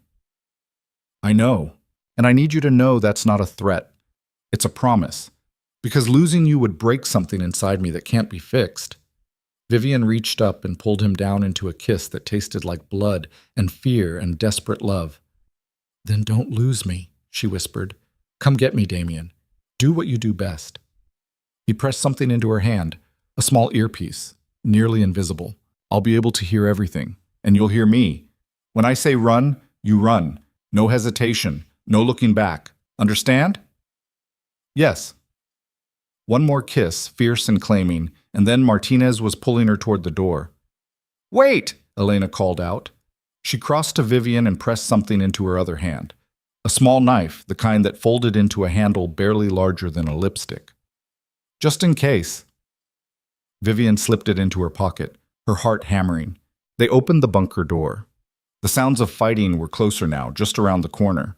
Martinez handed her a white cloth tied to a piece of rebar. Wave this as you walk. Keep your hands visible. Let them think you're terrified and defeated. I am terrified. Good. That'll make it convincing. Vivian stepped into the corridor alone, raising the white flag above her head. Her whole body was shaking, her breath coming in short gasps that she tried to control. Through the earpiece, she heard Damien's voice. I'm here. I've got you. Just breathe. She rounded the corner and came face to face with 6 armed men. They raised their weapons, fingers on triggers, eyes cold and evaluating. Don't shoot, Vivian said, her voice breaking exactly the way it should. Please, I'm surrendering. I just want this to stop. One of the men spoke into a radio. We've got the girl, Moretti's woman. She's waving a white flag. A crackle of response Vivian couldn't make out. Bring her to the courtyard. The bosses want to see her. They surrounded Vivian, rough hands patting her down for weapons, but not finding the vest under her loose clothing or the tiny knife in her pocket. They took the gun Damien had given her, the one she'd barely known how to use anyway. They marched her through the estate she'd started to think of as home, past bodies of Damien's soldiers lying in pools of blood, past walls pockmarked with bullet holes and paintings destroyed by gunfire. The beauty of the place had been gutted, transformed into a war zone that reeked of smoke and death. The courtyard was exactly where Martinez had predicted. At least 40 men, heavily armed, organized in a defensive perimeter around three older men in expensive suits who radiated power and authority. The family heads, the ones who had decided Damien Moretti needed to die. They looked up as Vivian was shoved forward, forced to her knees on the stone courtyard that had probably hosted elegant parties before tonight, transformed it into a battlefield. "So this is the woman who made Damien Moretti go soft," one of them said. He was in his 60s, gray-haired and distinguished, with eyes like chips of ice. "Doesn't look like much." "Where's Moretti?" another demanded. "Hiding in the bunker with what's left of his men," Vivian said, letting her voice shake. "He sent me out to negotiate." "There's no negotiation. He's going to die tonight. The only question is whether you die with him or get to walk away." Through the earpiece, so quiet she almost missed it, Damien's voice. 30 seconds. Get ready to run." Vivian forced herself to look confused, helpless, broken. "What do you want from me?" "Information. Access codes to his accounts, names of his contacts in law enforcement, everything he's got hidden that we can use to dismantle his organization completely." "I don't know any of that. I was just a waitress. I don't know anything about his business." "Then you're useless." The gray-haired man pulled out a gun. "And I don't keep useless things alive." 15 seconds, Damien's voice said. "Wait!" Vivian scrambled backward, her hand sliding into her pocket, closing around the small knife. "Wait, please! I'm pregnant! The baby!" "Should have thought about that before you spread your legs for a monster." He raised the gun, pointing it directly at Vivian's chest. "Now," Damien said. Vivian threw herself sideways the same moment the explosives detonated. The blast was deafening, a wall of force and sound that picked her up and threw her across the courtyard. She hit stone hard enough to drive the air from her lungs, her vision whiting out with pain. Her ears rang, her head spun. But the vest had worked. She was bruised, maybe had a cracked rib, but she was alive. Around her, chaos erupted. The explosion had been perfectly timed to catch the densest concentration of enemy soldiers, the shaped charges tearing through their formation and creating a gap in their defensive perimeter. And through that gap came Damien and his remaining soldiers, weapons firing, moving with coordinated precision that turned the courtyard into a killing field. Vivian tried to stand, but her legs wouldn't cooperate. She crawled toward cover, every breath sending sharp pain through her ribs, while bullets whined past her head and men screamed and died around her. A hand grabbed her arm, hauling her upright. She lashed out instinctively with the small knife Elena had given her, but the hand caught her wrist. "It's me," Martinez said. "Can you walk?" "I think so." "Then move. We need to get you out of here." He pulled her towards the edge of the courtyard, providing covering fire with his free hand while Vivian stumbled beside him. Behind them, Damien fought like something inhuman, brutal, efficient, unstoppable. She caught glimpses of him through the smoke and chaos, saw him put down the gray-haired man who'd tried to execute her, saw him moving through enemies like death incarnate. They almost made it to the side exit when more attackers poured in from the south corridor, cutting off their escape. Martinez shoved Vivian behind a stone planter and opened fire. She pressed against the cold stone, her hands over her stomach, trying to protect the baby from bullets and explosions and the terrible reality that they might not survive the next 60 seconds. "Damien!" Martinez shouted into his radio. "We're pinned down at the east exit. Multiple hostiles." Through the earpiece, Vivian heard Damien's response. Clipped, controlled, furious. "Hold position. I'm coming." But he was across the courtyard, fighting through his own enemies, and there were too many between them. Martinez's gun clicked empty. He reached for a new magazine, but one of the attackers had a clear shot. Vivian saw it happening in slow motion, the rifle raising, the finger on the trigger, the inevitable trajectory that would end with Martinez dead and her completely defenseless. She didn't think. Vivian grabbed Martinez's backup weapon from his belt, raised it with both hands the way she'd seen Damien do, and fired 3 times. The first shot went wide. The second hit the attacker's shoulder. The third caught him in the chest, and he went down hard. Martinez stared at her for a half second of pure shock before he grabbed the gun back and resumed firing. "Stay down!" But more were coming, and they were out of ammunition and out of options. Then Damien was there. He moved like violence given form, his weapon never stopping, his face splattered with blood that wasn't his. He reached their position and dropped into cover beside Vivian, his hand immediately going to her face, checking for injuries. "Are you hurt?" "Bruised," maybe a broken rib. But the baby's okay. I can feel it moving. Something fierce and protective flashed across Damien's expression. Then he was moving again, coordinating with Martinez, the two of them working in perfect sync to clear the corridor. When the last attacker fell, an eerie quiet descended over the courtyard. Vivian looked around at the carnage. Bodies everywhere, blood pooling on expensive stone, the acrid smell of gunpowder and death thick in the air. "Is it over?" she asked. "Not even close," Damien said. He pulled her to her feet carefully, his hands gentle, despite the violence still thrumming through his body. That was just the first wave. The family heads got away during the confusion. They'll regroup and come back with reinforcements. "How many men do you have left?" 8, maybe 9 if we count the wounded who can still fight. 8 against an army. The mathematics were impossible. "Then we run," Vivian said. "We get out of the city, start over somewhere they can't find us." "They'll find us. And everyone I care about who's still in New York will die because I wasn't here to protect them." Damien looked at her, and Vivian saw the weight of impossible choices crushing down on him. "I can't abandon them, Vivian. These people have been loyal to me for years.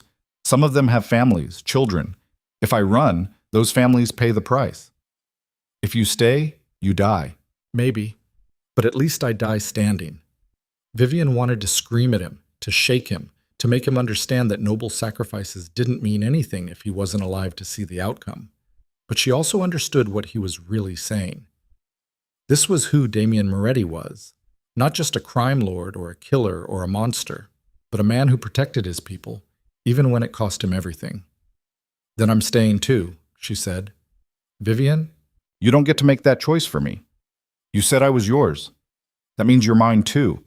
And I don't run when the people I love are in danger." Before Damien could argue, Elena's voice crackled over the radio.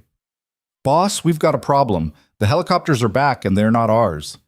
They looked up to see 3 military-style choppers circling the estate, searchlights cutting through the smoke, the distinct sound of .50 caliber guns warming up. "Everyone inside," Damien shouted. "Now!" They ran for the main building, but they were too exposed, too slow. The helicopters opened fire, and the courtyard erupted in a hail of bullets that chewed through stone and earth, sending fragments flying like shrapnel. Vivian felt something hit her leg, a burning line of pain that made her stumble. Damien caught her before she fell, hauling her toward cover while bullets stitched patterns across the ground where she'd been standing. They made it through the door with seconds to spare, Damien kicking it shut behind them while heavy rounds punched through the walls, turning the elegant entrance hall into a death trap. "You're hit," Damien said, already examining her leg. The bullet had grazed her, tearing through fabric and skin but missing anything vital. Blood ran down her calf, but it wasn't arterial. She'd survive. "I'm fine," Vivian said through gritted teeth. "You're not fine. You're pregnant and injured and—" The building shook as something exploded outside. One of the helicopters was firing rockets now, systematically destroying the estate's defensive positions. "We need to get to the bunker," Martinez said. "It's the only place reinforced enough to withstand that kind of assault." They moved through the estate in a running firefight, enemy soldiers pressing in from every direction. Damien's remaining men fought a desperate retreat, sacrificing themselves to buy time for their boss and his pregnant woman to reach safety. By the time they made it to the bunker, only 6 of them were left. Damien sealed the door and leaned against it, breathing hard, blood running from a dozen wounds Vivian hadn't seen him take. His face was gray with exhaustion and pain, but his eyes were still sharp, still calculating. "How long can we hold out here?" Vivian asked. "Depends on whether they decide to blow the building with us in it or try to wait us out." Damien moved to the surveillance monitors, but half of them were dead, the cameras destroyed by the assault. "We've got food and water for maybe a week, ammunition for a few hours if they breach, medical supplies, but nothing that's going to save us if we're seriously wounded. So we're trapped. We're buying time." "For what?" Damien pulled out his phone, scrolling through what looked like a contact list. "I've got people who owe me favors. Politicians, federal agents, other families who'd rather see me alive than let the Russos and Colombos divide my territory. I'm calling them all in. If we can survive the next few hours, reinforcements might arrive." "And if they don't?" Damien met her eyes, and for the first time since she'd met him, Vivian saw something that looked like defeat creeping into his expression. Then we die here, together, and our baby dies before it ever gets to take its first breath. The words hung in the bunker like a death sentence. Vivian looked around at the concrete walls that had become their tomb, at the wounded soldiers checking weapons they barely had ammunition for, at the surveillance monitors showing enemies surrounding them on all sides. This was it. The end they'd been racing towards since the moment she'd walked into Romano's bathroom and seen those two pink lines. Unless. "Give me your phone," Vivian said suddenly. "What?" "Your phone. Give it to me." Damien handed it over, confused. Vivian scrolled through his contacts until she found what she was looking for, a number labeled simply Commission. The Commission.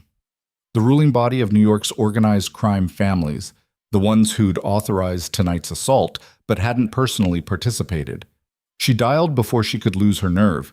A voice answered after 3 rings. Male, older, carrying the weight of authority. "Moretti, I assume you're calling to beg for your life." "This isn't Damien," Vivian said. "This is Vivian Mercer, the woman you're trying to kill along with him." A pause. "I'm listening." "I want to make a deal. We don't negotiate with... You're going to negotiate with me, or I'm going to make sure every federal agent, every politician, every dirty secret Damien Moretti has spent 15 years collecting gets released to the press before morning. He's got files, recordings, evidence that could destroy half the power structure in this city. And if I die tonight, it all goes public." It was a complete bluff. Vivian had no idea if Damien had any such files, but the silence on the other end suggested the commission believed he might. "What do you want?" "Safe passage, for me, for Damien, and for everyone currently in this bunker. We walk away, we disappear, and you never hear from us again. Damien gives up his territory, his operations, everything. In exchange, all his secrets die with our departure. That's not how this works. Moretti violated our laws. He chose a woman over the family business. That kind of weakness can't be tolerated. Then you're choosing pride over practicality. Because right now, you've got an opportunity to eliminate your biggest rival without any of the blowback. Let us go, divide his territory among yourselves, and walk away clean. Or keep fighting and risk everything Damien knows about your operations becoming public knowledge." Another long pause. Vivian could hear voices in the background, a muffled conversation she couldn't make out. "You have 1 hour to evacuate. We'll hold fire. But if Moretti or any of his people are spotted in New York after sunrise, the deal is void and the hunt resumes. Understand?" "Understood." The line went dead. Vivian looked up to find everyone in the bunker staring at her. Damien's expression was unreadable. "Did you just negotiate our surrender?" he asked quietly. "I negotiated our survival. There's a difference." "I don't run, Vivian. That's not who I am." "Then change who you are. Because that baby in my stomach doesn't care about your pride or your reputation. It just wants parents who are alive to raise it." The silence that followed was suffocating. Vivian watched Damien wrestle with the choice she'd forced on him. Everything he'd built, everyone who'd been loyal to him, the empire he'd spent his life creating, all of it weighed against the woman he loved and the child they'd made together. Finally, he turned to Martinez. "Start evacuation procedures. We've got 1 hour to get everyone out and disappear before they change their minds." Martinez nodded and started barking orders. The bunker erupted into controlled chaos as soldiers gathered weapons, destroyed hard drives, prepared to abandon the only home some of them had ever known. Damien pulled Vivian aside, his hands framing her face. "You just made me choose you over everything else in my life." "I know. I should be furious. Are you?" He kissed her instead of answering, desperate and claiming and tasting like blood and goodbye. "I love you," he said against her mouth. "And I hate you. And I can't imagine existing without you." "Then don't," Vivian whispered back. "Just survive with me. That's all I'm asking." They had 53 minutes left when the first problem emerged. One of the wounded soldiers, a kid who looked barely 20, wasn't going to make it. He'd taken a bullet to the abdomen during the courtyard fight, and despite Elena's best efforts, he was bleeding out internally. "Leave me," he said, his voice weak. "I'll just slow you down." "We don't leave our people," Damien said. "Boss, I'm dead already. Just make sure it means something." He died 6 minutes later, his hand in Elena's. His last words, a whispered prayer for his mother, Vivian couldn't quite hear. They had 41 minutes left when the second problem hit. The escape tunnel Damien had planned to use, a reinforced passage leading to a garage 3 blocks away, had collapsed during the assault. 30 tons of rubble blocked the only exit that didn't lead straight through enemy lines. "We need another option," Martinez said. "There isn't one. That tunnel was the contingency." "Then we fight our way out." "With what ammunition? We've got maybe 2 magazines per person. We won't make it 20 feet. Vivian looked at the surveillance monitors, at the enemy soldiers maintaining their positions around the estate, waiting for the hour to expire. "What about the river?" she asked. Everyone turned to look at her. "The estate backs up to the river, right? What if we go through the basement, break through the foundation, and swim for it?" "That's insane," Martinez said. "The current's strong, the water's freezing, and we'd be completely exposed. But they won't expect it. Everyone's watching the roads and the tunnel. Nobody's watching the river." Damien considered it for exactly 3 seconds. "Do it. Gather everything waterproof. We've got 37 minutes to breach the foundation and get everyone into the water." They moved like they were possessed, sledgehammers and explosives taking down the basement wall that separated them from the river beyond. Water started seeping through almost immediately, cold and dark, and carrying the smell of the city's industrial waste. Vivian helped where she could, her injured legs screaming with every movement, her hands shaking from adrenaline and exhaustion, and the terrible understanding that they were about to bet everything on a desperate plan that would probably kill them all. 20 minutes left. The hole was large enough now, water pouring through in a steady stream. On the other side, Vivian could see the river, black and churning and absolutely terrifying. "Everyone who can't swim, pair up with someone who can," Damien ordered. "We stay together. Anyone gets separated, make for the Brooklyn side and head to the safe house on Atlantic Avenue." "What safe house?" Vivian asked. "The one I've been maintaining for exactly this situation. I told you, I don't leave loose ends." 10 minutes left. They were lined up at the hole when gunfire erupted from upstairs. The commission had decided not to wait. "Go! Now!" Damien shoved the first soldier through the gap, then another, then Elena, then Martinez, then the others, one by one dropping into the freezing water and disappearing into the current. Finally, just Damien and Vivian remained. "You first," he said. "Together." The building shook as something massive exploded above them. The ceiling started to crack, concrete dust raining down. Damien grabbed Vivian's hand, and together they jumped through the hole into water so cold it drove the air from her lungs. The current caught them immediately, pulling them away from the estate, away from the life they'd built, toward an uncertain future in a city that wanted them dead. Vivian kicked hard, trying to keep her head above water, her hand locked in Damien's like a lifeline. Behind them, the estate erupted in flames, the explosion lighting up the night sky like a second sun. They swam toward the Brooklyn side, fighting the current, fighting exhaustion, fighting the bone-deep cold that made every movement agony. Vivian's injured leg cramped, her lungs burned. But Damien's hand never let go, never faltered, pulling her through the darkness toward the distant shore. They crawled onto a garbage-strewn beach somewhere in Red Hook, gasping and shaking and barely alive. Around them, the others were emerging from the water. Martinez, Elena, 4 soldiers. 8 total. 8 out of the 50 who'd defended the estate tonight. Damien hauled Vivian to her feet, checking her for injuries with hands that trembled from cold and adrenaline. "The baby?" he asked. Vivian pressed both hands to her stomach, feeling for movement. After a terrifying moment, she felt it, a small flutter, like butterfly wings against her palm. "Still alive," she whispered. Across the river, the Moretti estate burned like a funeral pyre, smoke rising into the pre-dawn sky. Everything Damien had built was gone, but he was looking at Vivian like she was the only thing in the world that mattered. "What now?" she asked. Damien pulled her against him, his forehead resting on hers, both of them dripping and freezing and alive against all odds. "Now we disappear," he said, "and we don't stop running until our baby is born somewhere safe, somewhere they'll never find us. We start over." "Can you do that? Can you really walk away from everything you were?" Damien's hand found her stomach, pressing gently against the life growing there. "I already did," he said, "the moment I chose you." And standing there on a garbage beach in Brooklyn, surrounded by the smoking ruins of his empire, Damien Moretti made a choice that would define everything that came after. He chose love over power. He chose survival over pride.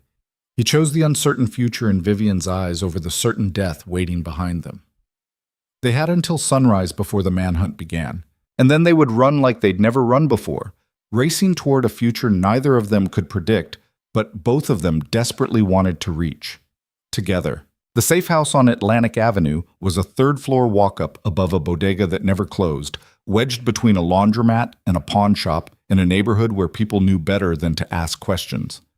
Damien had owned it for 8 years, maintained under a shell corporation so buried in paperwork that even the best investigators would need months to trace it back to him. They climbed the narrow stairs in silence, dripping river water and blood, leaving a trail that Martinez stopped to clean with bleach he found under the kitchen sink. The apartment was small, 2 bedrooms, 1 bathroom, furniture that looked like it had been purchased from a discount warehouse and never replaced. Nothing like the penthouse or the estate. Nothing like the life Damien had built and lost in a single night. Vivian collapsed onto the worn couch the moment they were inside, her entire body shaking from cold and shock and exhaustion so profound she could barely keep her eyes open.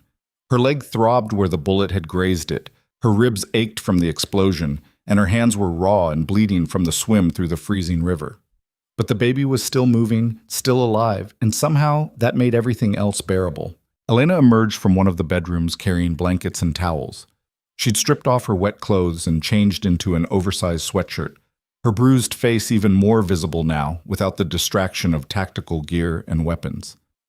"Medical supplies are in the bathroom," she said, her voice hoarse. "It's basic stuff, but it'll keep anyone from bleeding out before morning." Damien was already moving through the apartment with Martinez, checking weapons, securing the door with locks and a security bar, transforming the small space into a defensible position out of pure habit. Vivian watched him through half-closed eyes, saw the way he moved, still controlled, still precise, but with an undercurrent of something she'd never seen before. Fear, not for himself.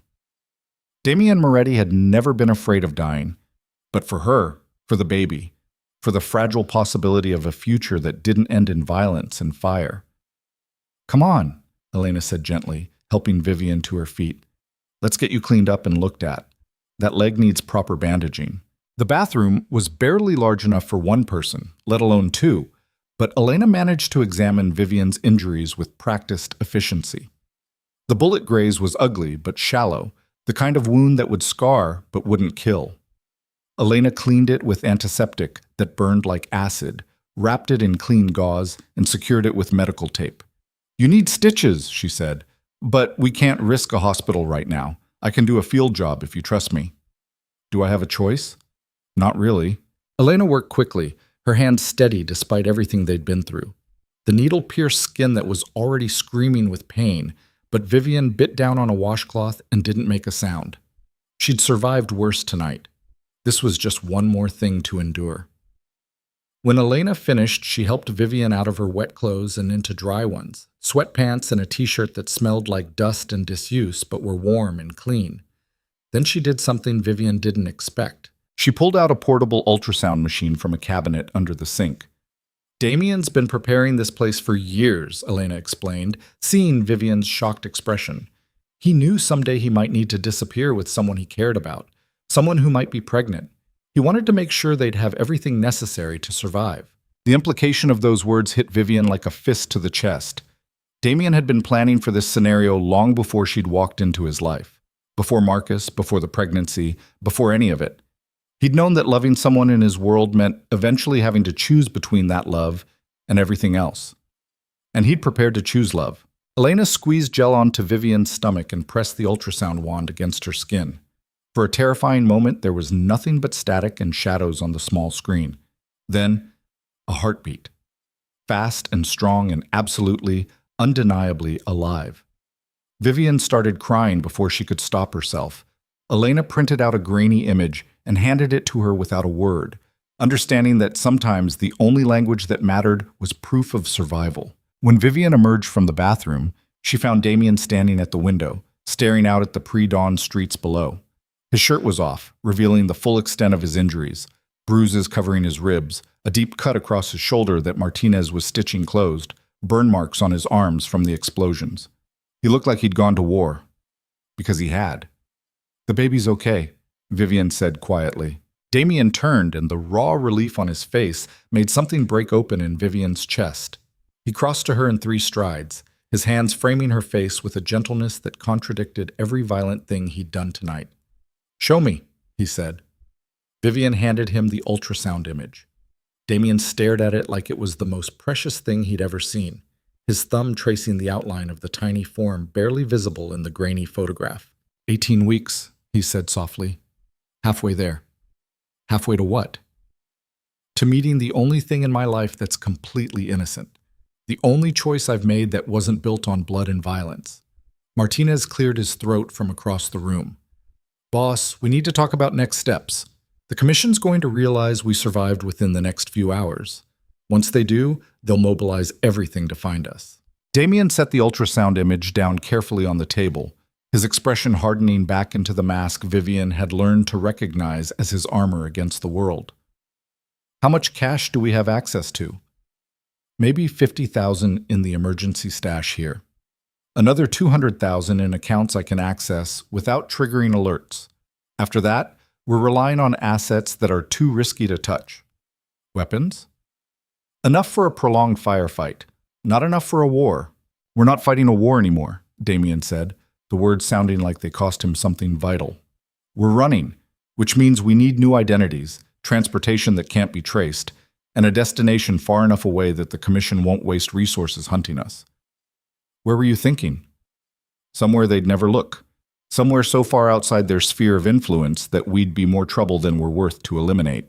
Martinez pulled out a map, spreading it across the small kitchen table.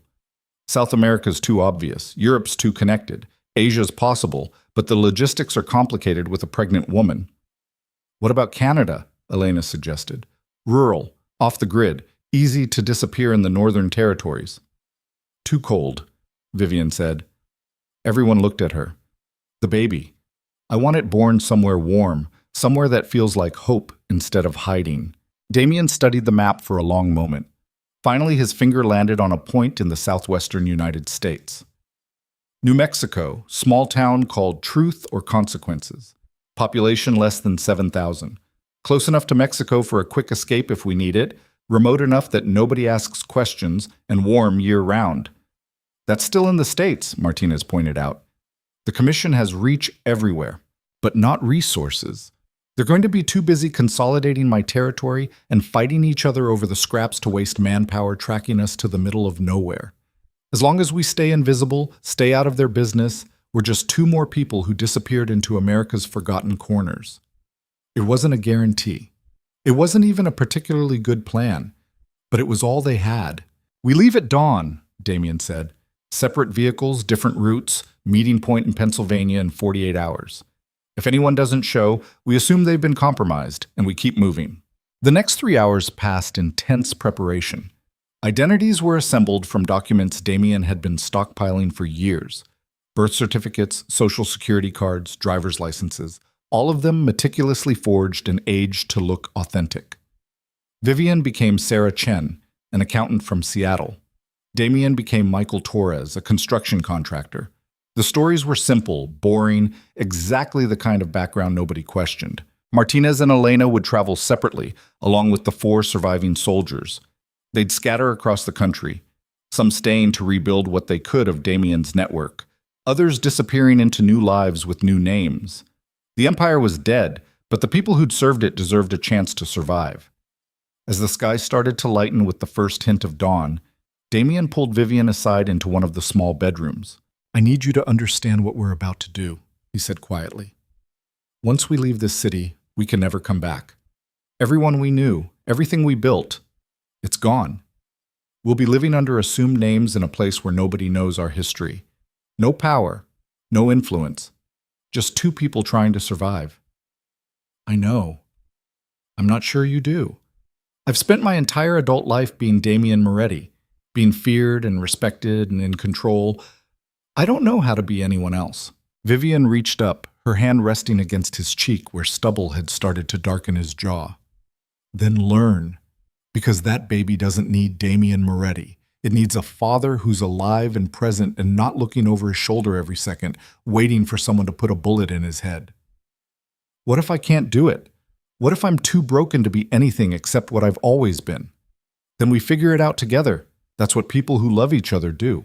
Damien pulled her against him, his arms wrapping around her like he was trying to absorb her into his bones, make her part of him in a way that couldn't be undone by distance or time or the weight of everything they'd lost. "I'm going to fail you," he whispered into her hair. "I'm going to make mistakes and hurt you and be exactly the kind of father I swore I'd never become. Probably. And I'm going to be terrified and overwhelmed and have no idea what I'm doing. But we'll fail together, and maybe that's enough." They stood there holding each other while the world outside prepared to hunt them. And for just a moment, Vivian let herself believe that love might actually be strong enough to survive everything that came next. But Sir DX. They left in 3 vehicles just after sunrise. Martinez and 2 soldiers took a beat-up Ford truck heading west toward Chicago. Elena and the other 2 soldiers took a minivan north toward Boston. And Damien and Vivian climbed into a 15-year-old Honda Civic with 200,000 miles on the odometer and Pennsylvania plates heading south through New Jersey. The morning was gray and cold, the kind of weather that matched their exhaustion and fear. Vivian watched Brooklyn disappear in the rearview mirror, watched the city that had nearly killed them fade into industrial sprawl and highway, and felt something like grief settle into her chest. She'd lost so much in such a short time. Her invisibility, her safety, the simple anonymity of being nobody that mattered. But she'd also gained things she'd never expected. Love that felt like drowning and flying at the same time, a baby growing inside her that somehow still clung to life, and a man who'd given up everything for the chance to be her future instead of her destroyer. They drove in silence for the first hour, Damien's hands tight on the wheel, his eyes constantly checking mirrors for signs of pursuit. Every cop car made him tense. Every vehicle that followed them for more than a few miles became a potential threat. "You need to breathe," Vivian said finally. "I'm breathing." "You're hyperventilating. Pull over." "We can't stop. We need to put distance." "Damien, pull over." He did, guiding the Civic onto the shoulder of some nameless highway surrounded by dead trees and gray sky. The moment the car stopped, his hands started shaking. Tremors he'd been suppressing through pure willpower, the delayed shock of everything catching up to him all at once. Vivian unbuckled her seatbelt and reached across the center console, taking his face in both hands and forcing him to look at her. "We're alive," she said firmly. "The baby's alive. We made it out. Everything else we'll handle when it comes." "I killed them." The words came out broken, raw. "Not just the ones who attacked us, but everyone who worked for me and didn't make it out. Their deaths are on me because I chose to fight instead of surrender earlier, because I let my pride matter more than their lives. You gave them the choice to run. They chose to stay and fight. That's not on you, isn't it? I built an empire on violence and loyalty, then abandoned it the moment it cost me something I couldn't afford to lose. What does that make me?" "Human," Vivian said, "flawed and selfish and capable of changing, just like everyone else." Damien's laugh was bitter. "I've spent 15 years being a monster. You think I can just stop because we're driving toward New Mexico in a shit car with fake IDs? I think you don't have a choice, because in about 5 months, you're going to be holding a baby that doesn't care about your reputation or your past. It's just going to need you to be there, to be present, to be someone who chooses them every single day. And if I can't, then I'll raise this child alone and you can go back to being Damien Moretti until someone finally puts a bullet in you. But I don't think that's what you want." Damien's eyes searched her face like he was looking for proof that she actually believed what she was saying. "What do I want? To be free. To wake up without fear. To love something without it becoming leverage someone else can use to destroy you. You want what everyone wants, Damien. You just never thought you deserved it." Something shifted in his expression, not acceptance, but the beginning of possibility. He pulled Vivian across the console and into his lap, holding her carefully, his face buried in her hair while his whole body shook with the weight of everything he was trying to let go. They sat like that for a long time, 2 broken people clinging to each other on the side of a highway while the world moved past them, indifferent to their survival. Finally, Damien pulled back enough to look at her. "I love you. And I'm terrified that's not going to be enough." "It doesn't have to be enough. It just has to be true." He kissed her then, soft and desperate and tasting like the death of one life and the uncertain birth of another. When they finally separated, both breathing hard, Damien's hands found her stomach, pressing gently against the place where their baby grew. "What do you think it is?" he asked. "Boy or girl? Does it matter?" "No, but I want to know what to call them when I talk to them." Vivian smiled despite everything. "You talk to the baby?" "Every night, when you're asleep. I tell them about their mother, about how she's the strongest person I've ever met, how she survived things that would have broken anyone else, how she made me want to be better than I ever thought I could be." Tears burned in Vivian's eyes. "What else do you tell them?" "That I'm going to screw up. A lot. But I'm going to try. And that no matter what happens, they'll always be loved, always be protected, always be the best thing I ever did with my life." Vivian pulled him close again, and they sat there wrapped around each other until the shaking stopped, and the fear became something manageable instead of overwhelming. Then they got back on the road and kept driving toward a future neither of them could predict. Pennsylvania arrived in darkness and rain. The meeting point, a truck stop off I-80 that smelled like diesel and burnt coffee. Martinez's truck was already there when they pulled in, but the minivan with Elena and the others was nowhere to be seen. They waited 3 hours past the scheduled meeting time. Elena never showed. Martinez made the calls using a burner phone, reaching out through networks that still existed in the smoking ruins of Damien's organization. The news came back in fragments, pieced together from sources who'd heard things third hand and were too scared to confirm details. The minivan had been stopped at a roadblock in Connecticut. 3 bodies found at the scene, all matching the description of Elena's team. No sign of Elena herself. "She's alive," Martinez said quietly. "They would have left her body if they'd killed her, which means they took her." "Why?" Vivian asked, though she already knew the answer. "Leverage. They think if they torture her long enough, she'll give up where we're going, or they're using her as bait to draw us out." Damien's expression was carved from stone. "We're not going back." "Boss, She knew the risks. We all did. If I go back to try to save her, everyone dies, including Vivian and the baby. Elena wouldn't want that. She's been loyal to you for 8 years, which is exactly why she'd tell me to keep running and not look back." Damien's voice cracked slightly. "We honor her by surviving. That's all we can do." Martinez nodded slowly, understanding even though it clearly cost him. "What about the others, the ones who scattered? We leave them in place. They're smart enough to go to ground.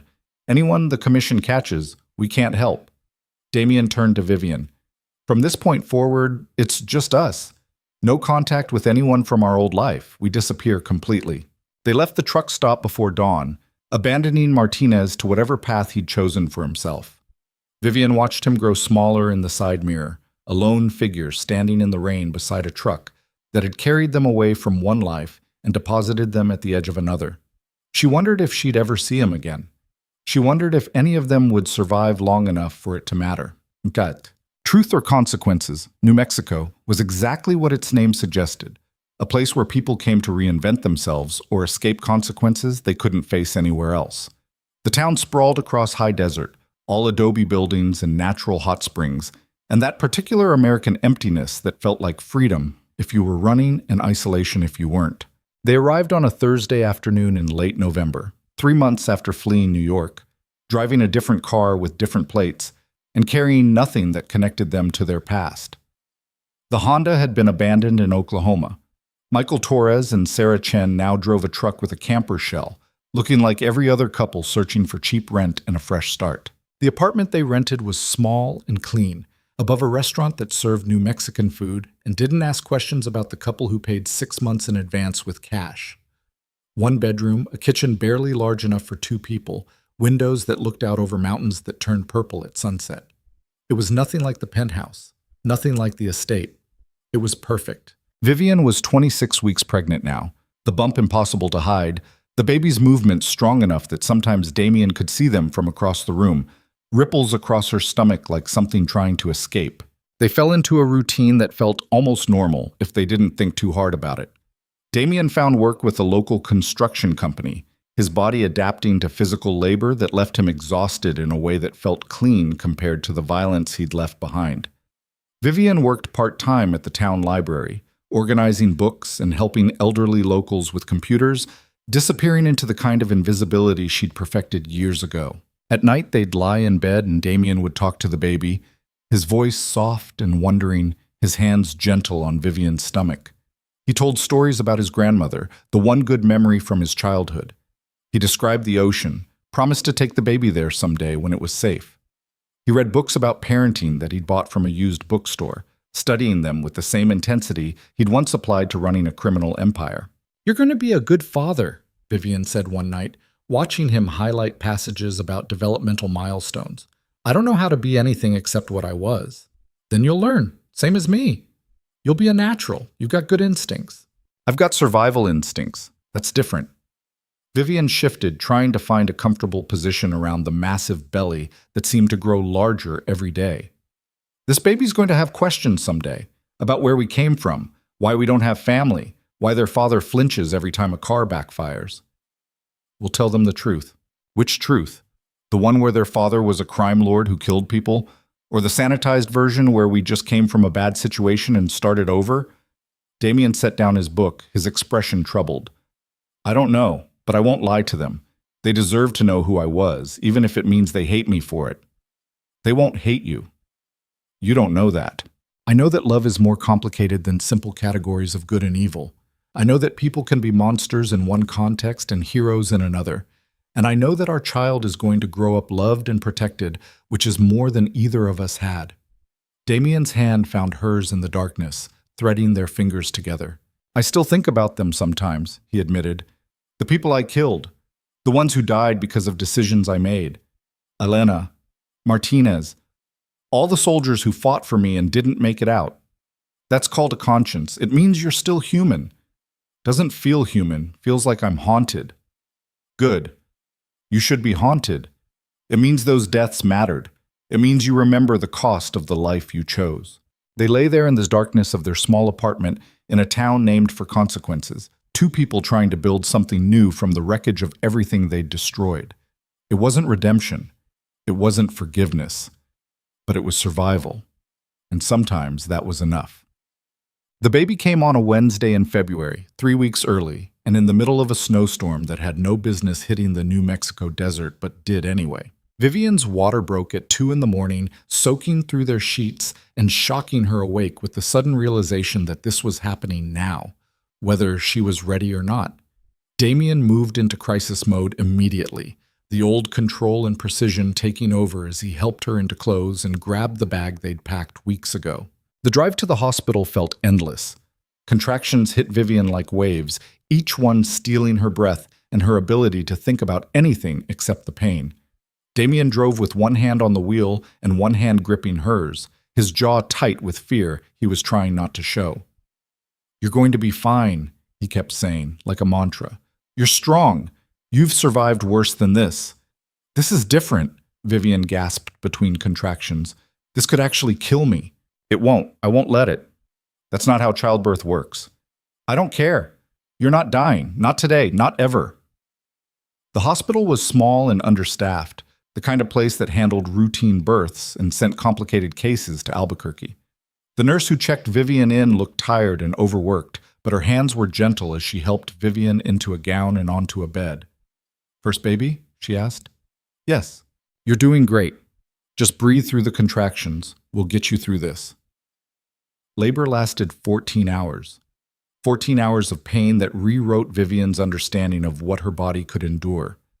14 hours of Damien beside her, letting her crush his hand until the bones ground together, whispering encouragement even when she screamed at him that this was his fault, that she hated him, that she was never doing this again. When the baby finally came, sliding into the world with a cry that sounded like fury and life, and everything Vivian had fought so hard to protect, she collapsed back against the pillows and wept. "It's a girl," the doctor said, placing the tiny, screaming bundle on Vivian's chest. A girl. Dark hair plastered to her head, eyes that would probably turn brown, fists waving in outrage at being pulled from warmth into cold, perfect and furious and absolutely miraculously alive. Damien stood frozen beside the bed, staring at his daughter like he'd never seen anything so terrifying and beautiful in his entire life. His hands trembled as he reached out, touching one tiny fist with a single finger. The baby grabbed onto him immediately, her grip surprisingly strong. "She knows you," Vivian whispered. "I can't." Damien's voice cracked. "I don't know how to hold her. You've been talking to her for months. Now you get to meet her." The nurse helped Damien pick up his daughter with careful instruction, showing him how to support her head, how to cradle her against his chest. He looked terrified, like he was holding something made of glass that would shatter if he breathed wrong. The baby stopped crying the moment she was in his arms. She looked up at him with unfocused eyes that seemed to see straight through every wall he'd ever built, every defense he'd ever created. And Damien looked back at her with an expression of such complete, overwhelming love that Vivian felt her heart break and remake itself all at once. "Hello, Serafina," he whispered. They'd chosen the name weeks ago, during one of their late-night conversations about the future. Serafina. It meant fiery one, or burning one, a name for a child born from ashes and violence and the desperate hope that something beautiful could survive trauma. "Hello, my girl," Damien continued, his voice rough with emotion. "I'm your father, and I promise, that I'm going to spend the rest of my life making sure you never have to be afraid the way your mother and I were.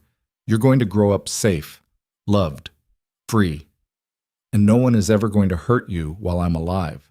Vivian watched him make promises to their daughter, watched him transform from the man who'd terrified Manhattan into someone gentler, softer, still capable of violence but choosing tenderness instead. This was who Damien Moretti had become.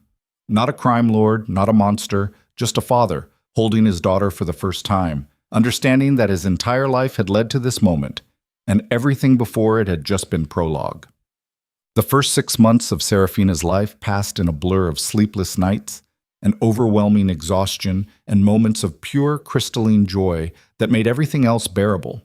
She was an easy baby, slept relatively well, ate without fuss, seemed content to exist in the small apartment that had become their entire world.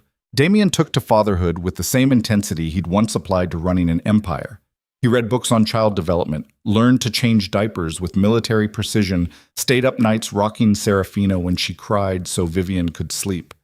He was terrified of making mistakes, of somehow damaging this perfect creature he'd helped create, but he showed up every single day and tried. That, Vivian learned, was what parenthood actually meant. Not perfection, just showing up and trying and loving so fiercely it hurt. They celebrated Serafina's first birthday in their apartment with a small cake from the local bakery, and no one except the three of them. No extended family, no friends from their old life.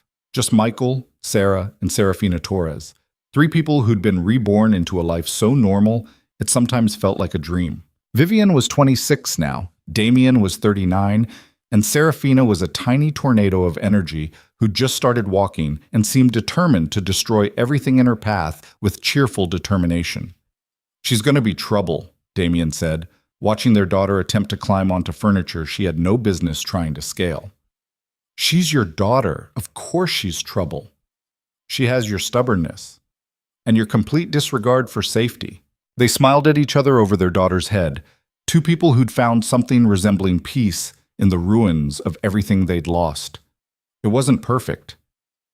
Damien still woke up sometimes in the middle of the night, drenched in sweat, his hands moving toward weapons that weren't there anymore.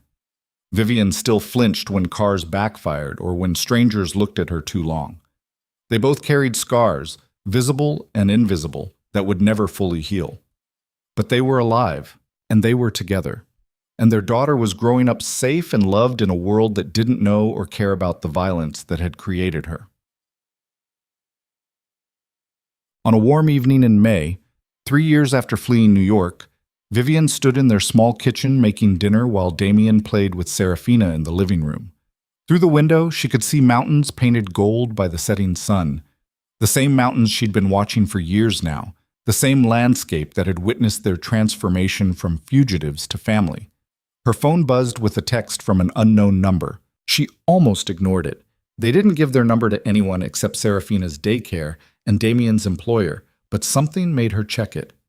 "Martinez, I'm alive. Wanted you to know. Don't respond to this number." Vivian's breath caught.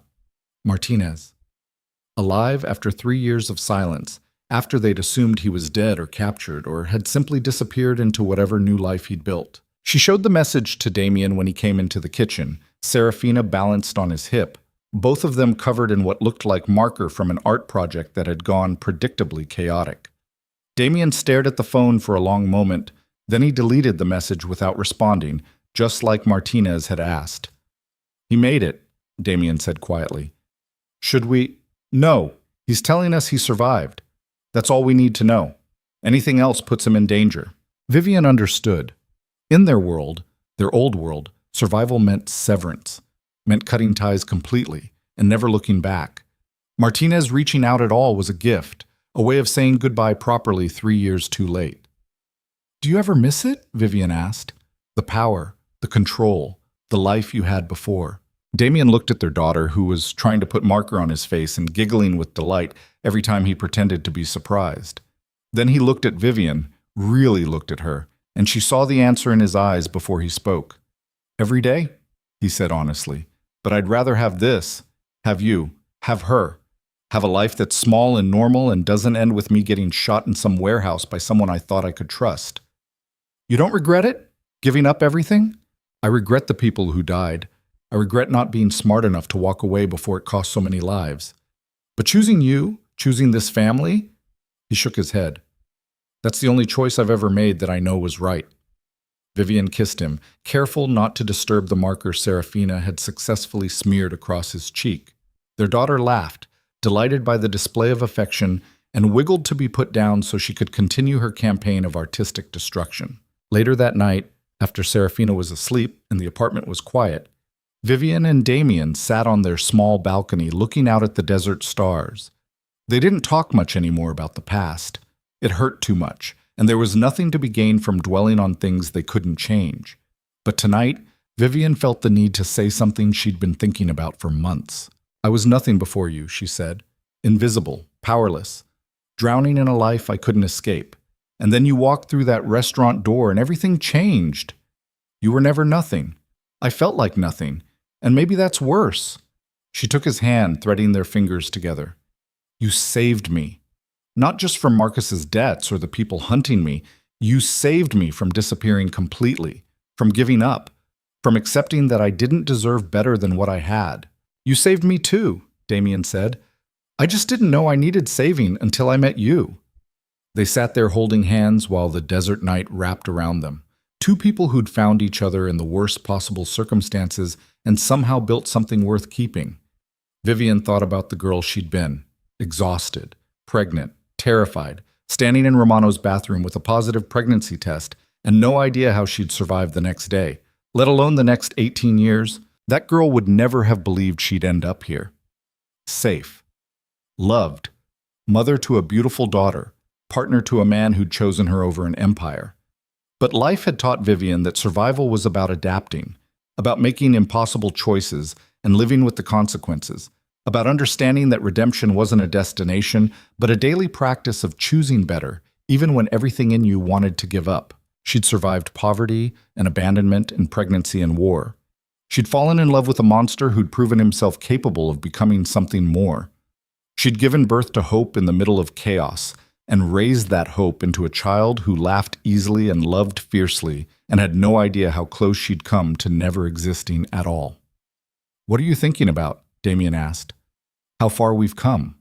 How much we've lost. How impossible it seemed that we'd ever get here. Do you wish things had been different?" Vivian considered the question honestly. Different would mean Marcus never stealing from Damien. Different would mean never meeting in that private lounge.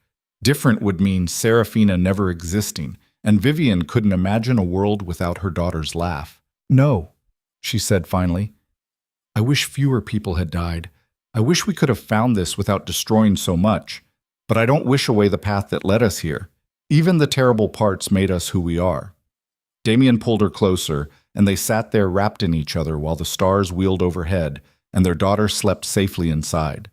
Completely unaware that her existence was a miracle built on ashes and blood and the desperate love of two broken people trying to be whole. Years later, when Serafina was old enough to ask questions they couldn't avoid, they would tell her the truth.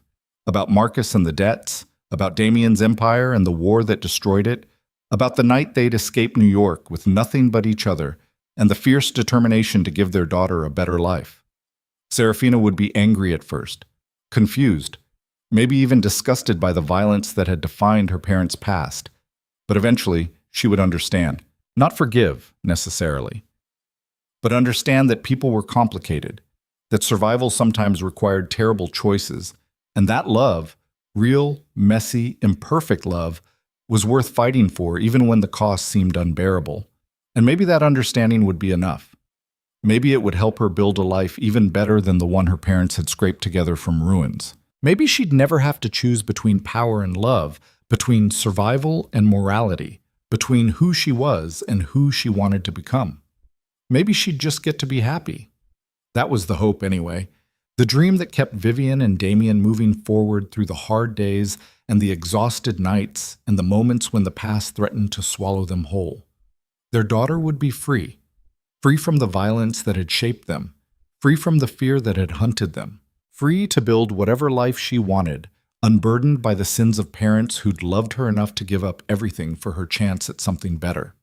And standing on that balcony in Truth or Consequences, New Mexico, watching stars that had witnessed empires rise and fall for millennia and didn't care about the small dramas of human survival, Vivian Mercer, who'd once been invisible and was now everything to the two people she loved most, understood that this was what victory looked like.